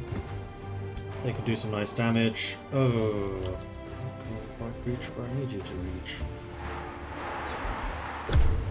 We'll make it work. Piglets might get attacked a bit though. Oh, weapon me. Okay, that was not nearly as bad as it could have been. Ow. Ow. I'd rather not lose the piglets if I can avoid that. Oh, this doesn't hit my friendlies? Apparently not. Oh. Sweet.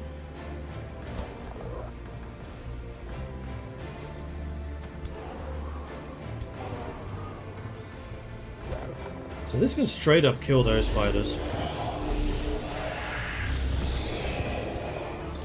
Which is good.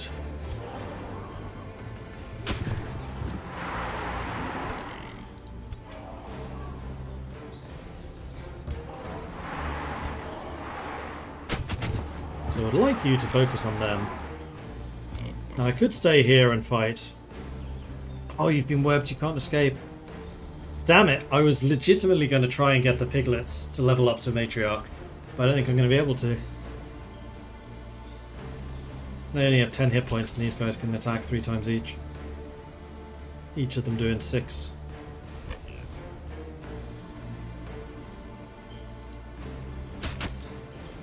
Well, Wibble.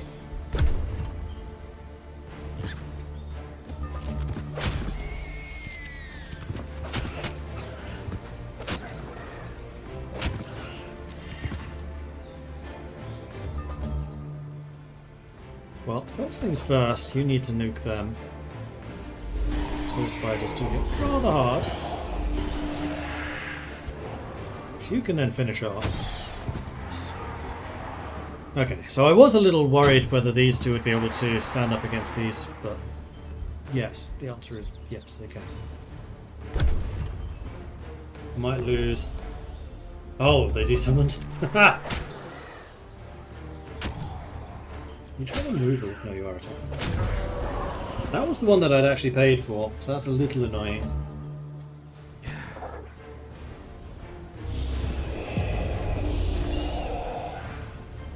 But hey, we cleared out the infestation, and we'll be able to build an outpost here. And you did level up. Yes, and then we can do that. The crossbow of celestial slaying, tier 3 ranger weapon. 60% chance of inflicting frozen, even though it does poison?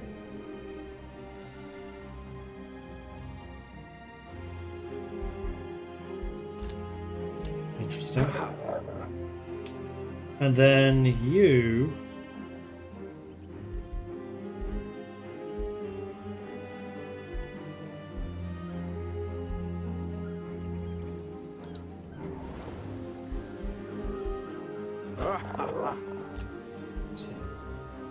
Where's an outpost?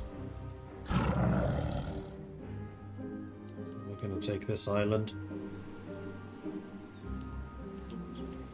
I am really annoyed that they're expanding over to there. You may as well attack these guys. Now this is going to be a naval battle, so the rules here are going to be a little bit different. Ooh, what do I want to do for dinner?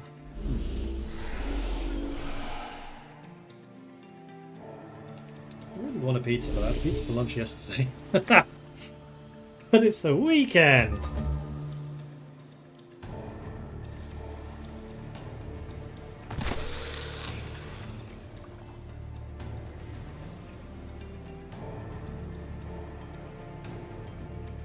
The hell are you? Snake people. Yeah.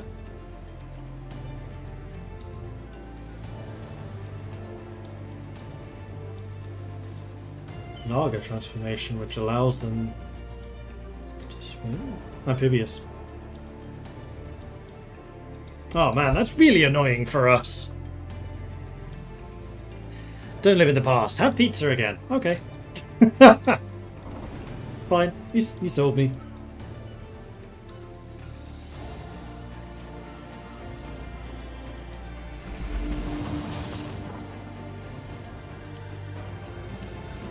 So we got them.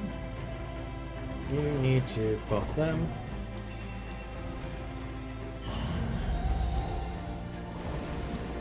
You need to buff him.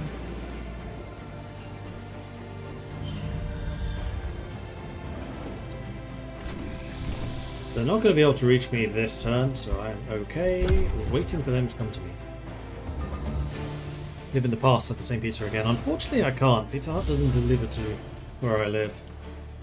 I have to go for a lunch, which actually kind of suits me, because it's a buffet. Eat all you like pizza. It's this dangerous thing. You're immune to charges, so I do not want to charge you. What I'm going to do is a fulmination right there, just to nuke all of them.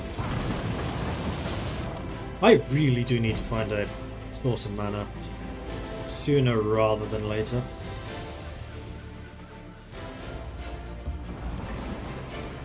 You sell there. You sell there.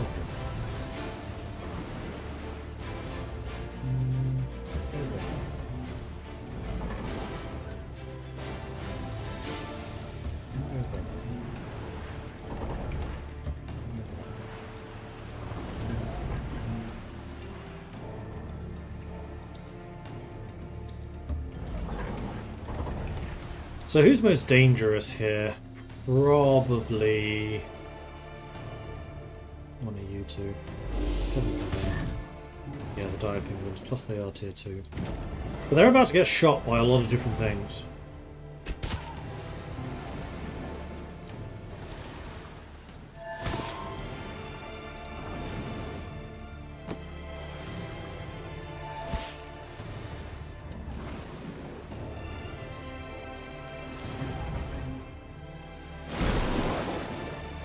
Plus the fact that you can wallop them. You can wallop them. So you only cancel retaliation on the unit you're actually hitting, I think, even though you cleave. Okay, good amount of damage done. Let's see what they do back.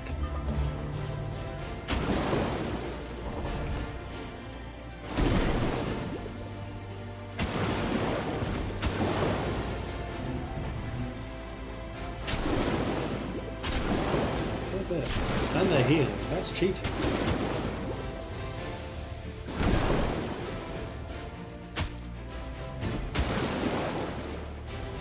Okay.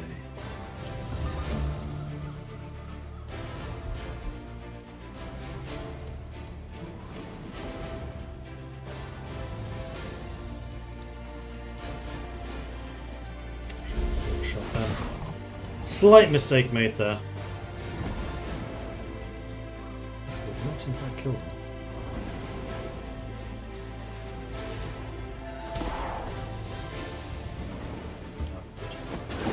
What?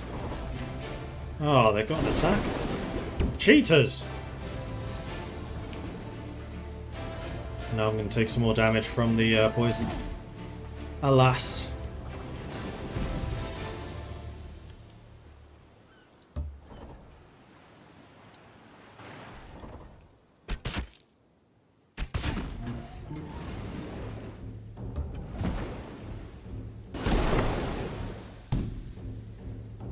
Really?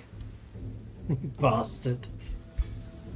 It's going to kill you either, so I'm not going to waste the mana.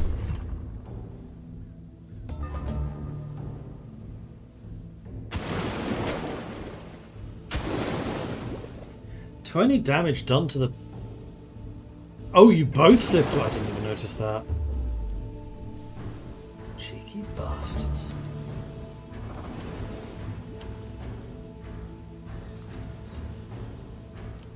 Where's their unit card? I don't have one. That's why I didn't notice that they were still alive.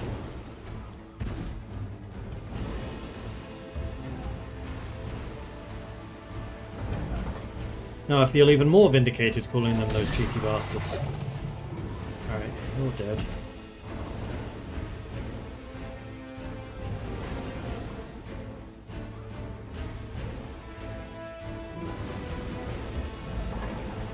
Get in behind you. Blank attack, and also we're going to knock out their retaliations. In fact, we'll just straight up kill them. So there. No, no, no, no, no, no.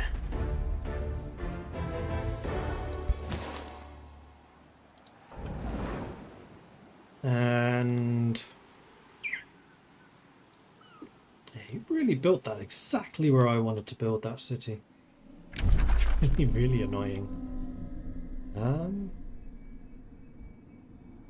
I guess we build one kind of in here somewhere. Amongst all of the rivers.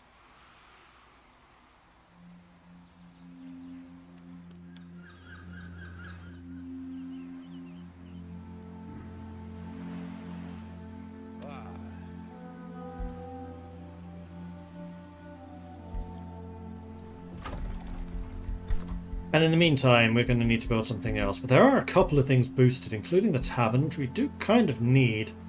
Stability here is still poor. Oh, we can also get the Guardian now.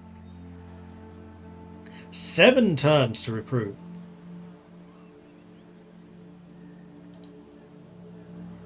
They look cool. Affinity Incarnate.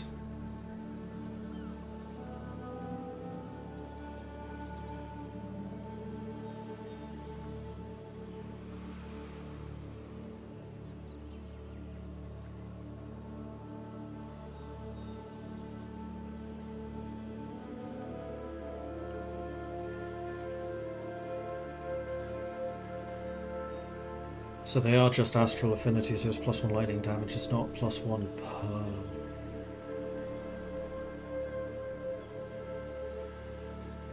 First strike is first strike. Incarnate Disruption.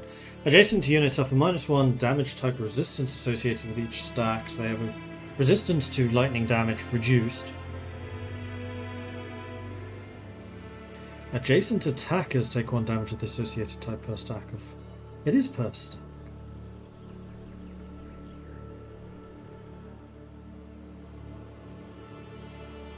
Right, this just means that you can get the stacks.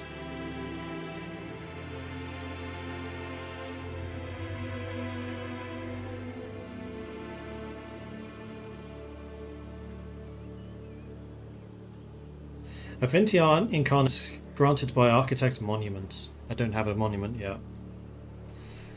So the bigger the monument. Well, once I have a monument, then the bigger the monument, the more bonuses my entire army gets. So we start weak, but we get increasingly stronger as the game goes on.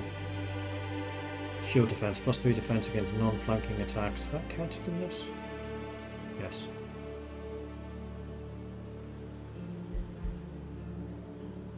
Alright.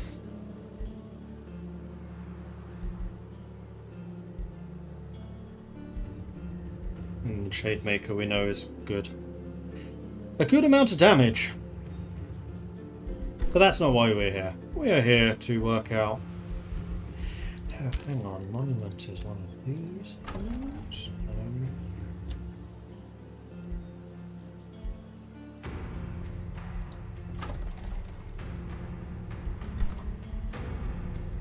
Monument Foundation, there it is.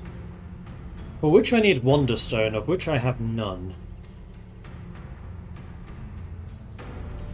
Wonderstone is gained from magic materials and using surveyors to survey unsurveyed provinces that contain magic materials. Okay. Let's get the tavern to sort out some of the stability, and I probably need to be a bit more aggressive about using surveyors in places like this.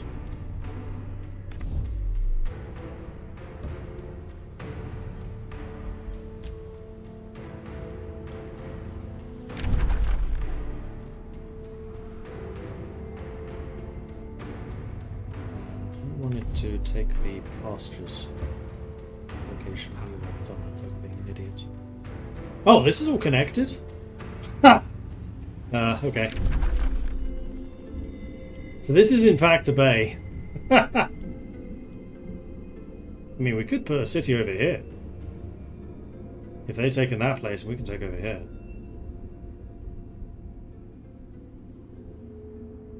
When do I get my next hero? And more times. Right. Oh, and we can also expand. We needed a second forestry or a second quarry. This is even more production. But production's not really what I'm having problems with. It's actually draft.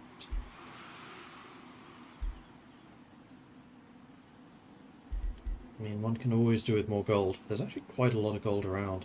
I would eventually like to connect to the silver pond. So I think let's get a second forester here.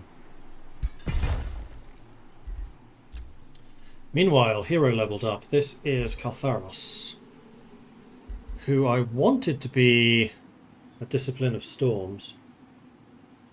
Although he himself has been doing more with Frost.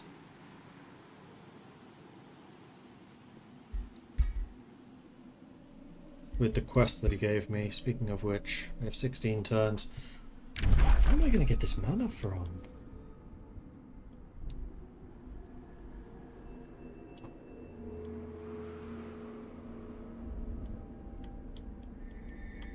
Oh, the map goes all the way out here. I thought I was nearer that edge than I actually am. I'm right in the middle. He does seem to like ice, doesn't he? Yes. Alright, let's make him a frost wizard.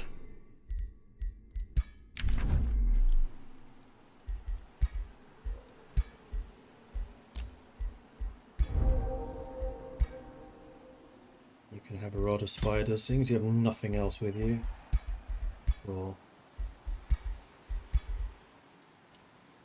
Did I actually go to that? I did.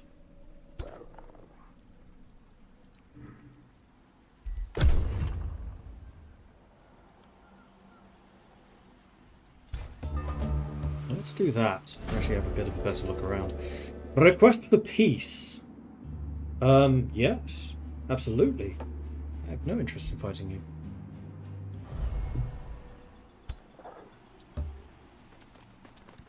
Bing. You. Okay, that's a really narrow... It is a land bridge, but it's a very narrow land bridge. Lots of mountains. So we are going to be somewhat limited in how much we can build here. Which is ideal, because it means we can build out to water. Out to sea. So we have an outpost. I would like this to be a city. Cost 200, which I've just got enough for. Takes 3 turns. Let's do it. Meanwhile, we should research lightning focus. If I do this, I'm not going to be able to use any magic. So maybe I won't.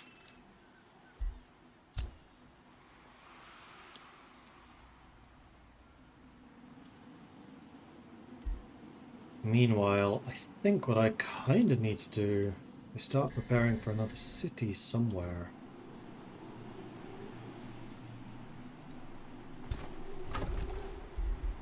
And you know what? Finish up the surveyor and get me another surveyor after this.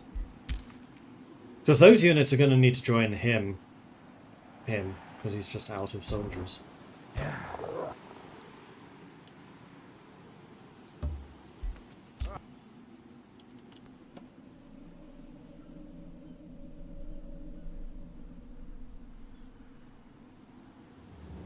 There's somebody else down there.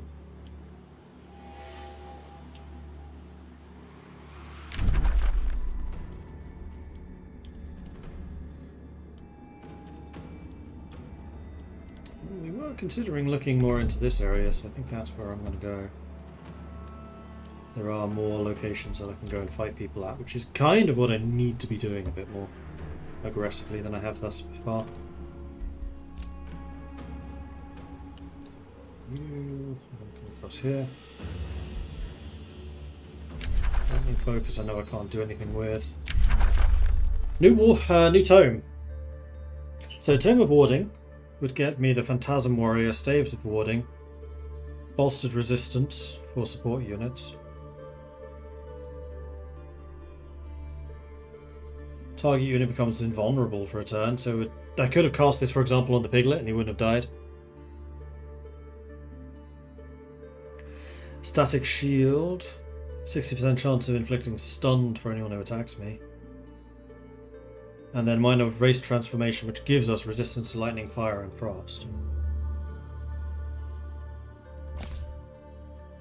Pyromancy, but this goes well in the face of everything else I'm doing.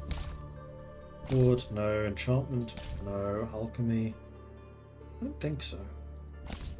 Rock, no. Discipline.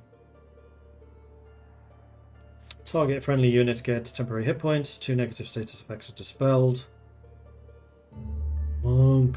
I need a monk. Tier 2 fighter who can meditate and leap. Status resistance. Plus 20% healing received in combat from a minor race transformation. Although we don't do a lot of healing. Focus aim makes the unit unable to miss, which can be given to ranged battle mages and support units. That's quite nice. That's really nice, actually.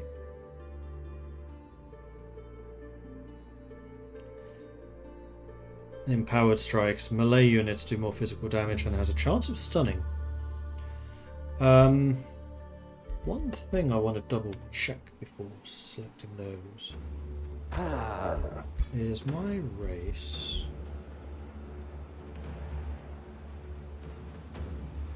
Has sharp eyes, vision range, sensing range, accuracy on physical ranged attack and melee attack. I don't really need the 0 chance of missing. That's what I was there to check, so I don't think I really need discipline either. Beasts, doesn't feel appropriate. Roots, same problem. Evolution, We don't really have anything to do with dragons. Faith. Faith we could. Allegiance with the target free city increases faster. Lesser light spirit, condemning blast, and it does have a lesser heal. Wrath of the Faithful. Target unit sustains spirit damage, which increases for every faithful unit we have. Staff of Mending is a unit enchantment for support units and gives them the Mending Touch, which is a heal. Army Heal heals the whole army. And the Convent, which is a building which gives knowledge and mana.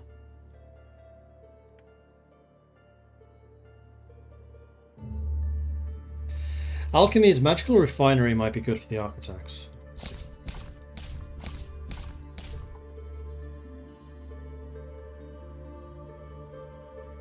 Distribute Tonic grants positive status effects while removing a negative.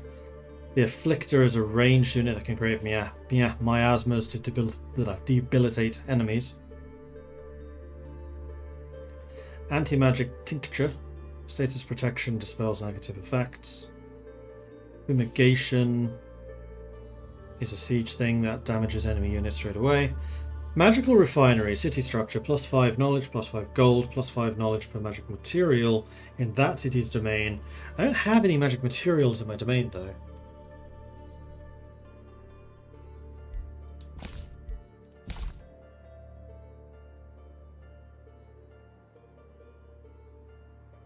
We're getting knowledge though from alchemy.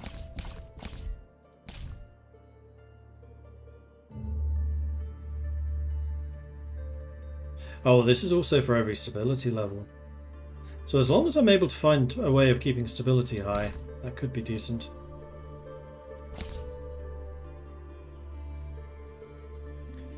Condemning Blast. Good way of getting condemned, you were saying. But I don't have anyone else that can really use condemned.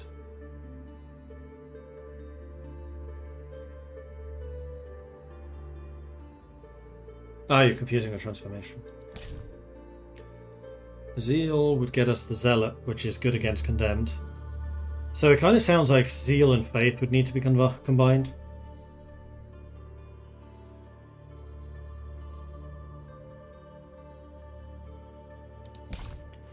Tentacle.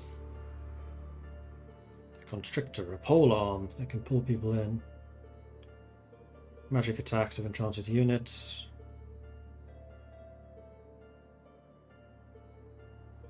When besieged, conjure 3 tentacle units adjacent to enemy units at the start of the battle. Retaliating growths. Unlimited retaliation. Damn. I think Cryomancy you were talking about. Which, considering our second mage is a Cryomancer now, would kind of make sense. Ice Coffin, they sustain frost and frozen. The White Witch is frost bolts and freezing blasts.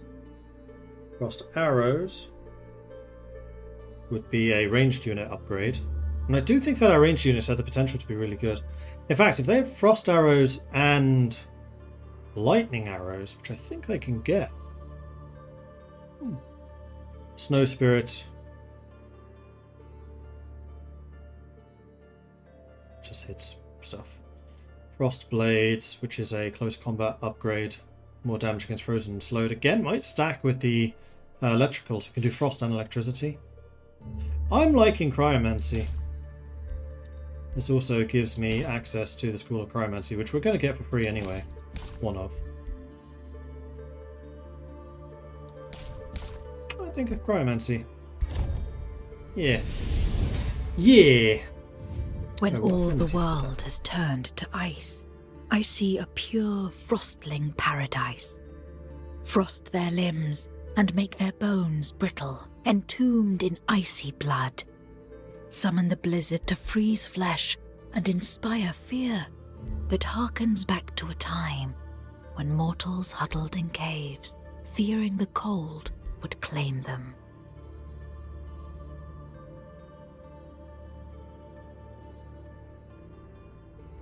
So we can get Frost, the White Witch, which is a tier 2 battle mage. It's the first battle mage we would have access to. Or we can do the frost blades, but the frost blades is going to cost a lot of mana to use. I just don't have that right now. So I think we might actually just go for the White Witch, give us a little bit more of an option. We'll need to get the affinity upgrade for her as well, but that's fine. Outpost founded, which we know. Earthbreaker created, but we know because he's already sailing. And then Valathis can expand again. Again? Oh wow. So we could move towards the Silver Pond so we have that adjacency. I kind of like that idea. I think I need to try to block off Gemkeep, so I think I'm going to build one here. Yes.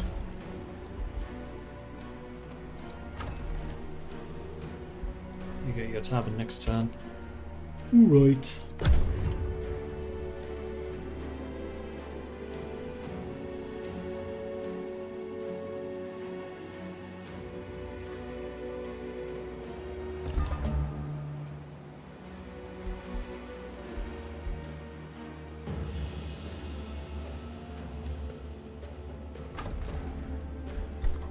So what are we going to build? We can get the Archer Battlements, we can get the Bathhouse, we can get the Granary, which will help us growing some more. There's a School of Cryomancy. Plus 3 mana per adjacent snow or ice province. There's not going to be a lot of ice and snow in this realm.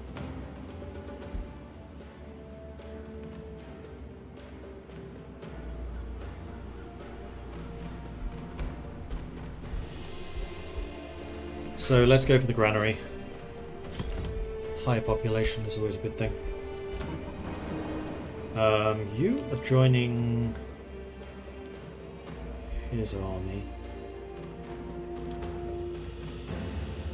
Although I am hesitating for a moment because I do think that maybe we want to go for the Silver Pond.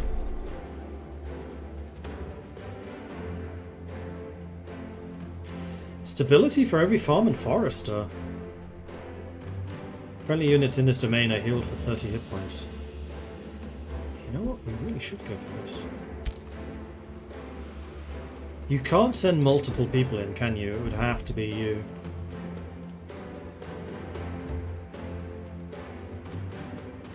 I think that's doable.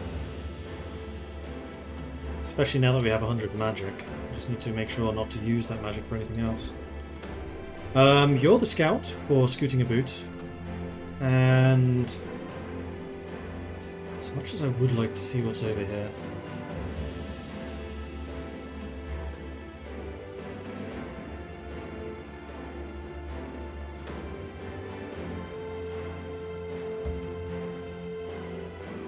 nope, there's another city there. Interesting.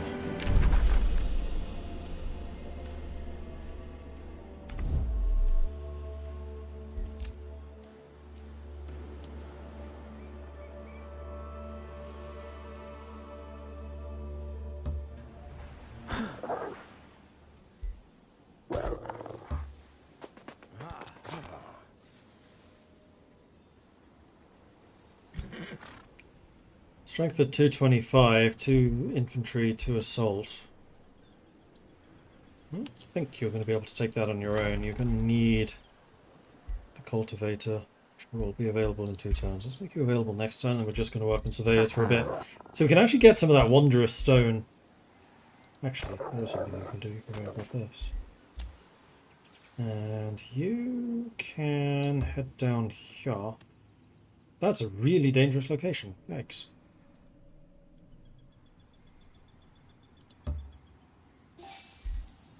Oh, there's some free money. Lovely. And we got the tavern, which means our stability is now even. Spell's ready to cast, but for aforementioned reasons, I'm not going to do that. Message received. You don't like the fact that I'm trying to befriend Gemkeep, which I think I'm ahead of you on. No, I'm not befriending Gemkeep. That was just them deciding they don't want to go to war with me. I'm befriending Capitolian.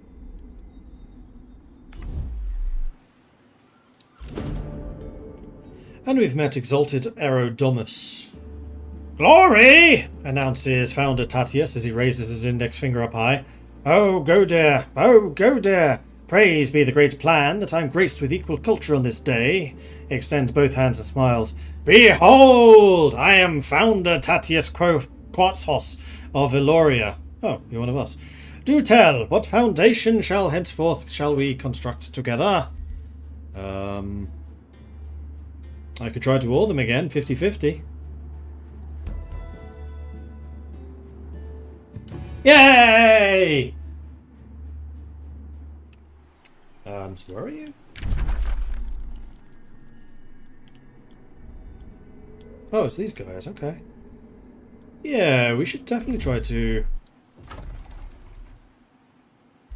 get them on our side. Can I get another Whispering Stone yet? That's road building, that's city building, that's emergency summon. Whispering Stone is that one. So no, not yet. Not far off of it though. 2 more turns plus more Imperium. That'd be 110, 150. We could do that in exactly 2 turns. That might be worth doing.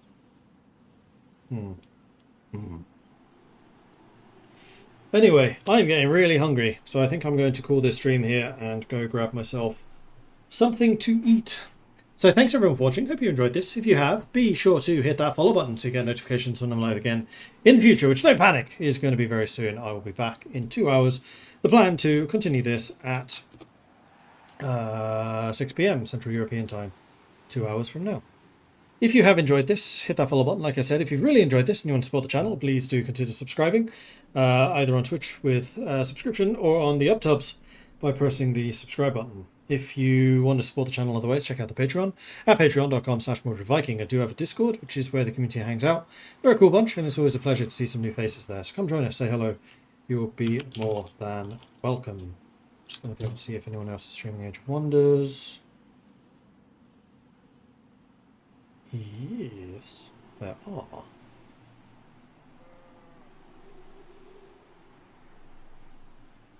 It's Principal.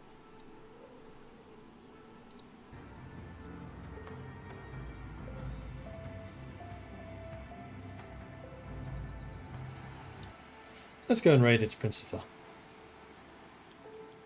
So head on over there, say hello from Mordred Viking. Love to see his chat absolutely lit up by the Viking raid, which you can do by copying and pasting Viking raid just like this. Or if you're a subscriber, you can bring in the longships. Just like this. Okay, that's it for me. I'll be back 6 PM.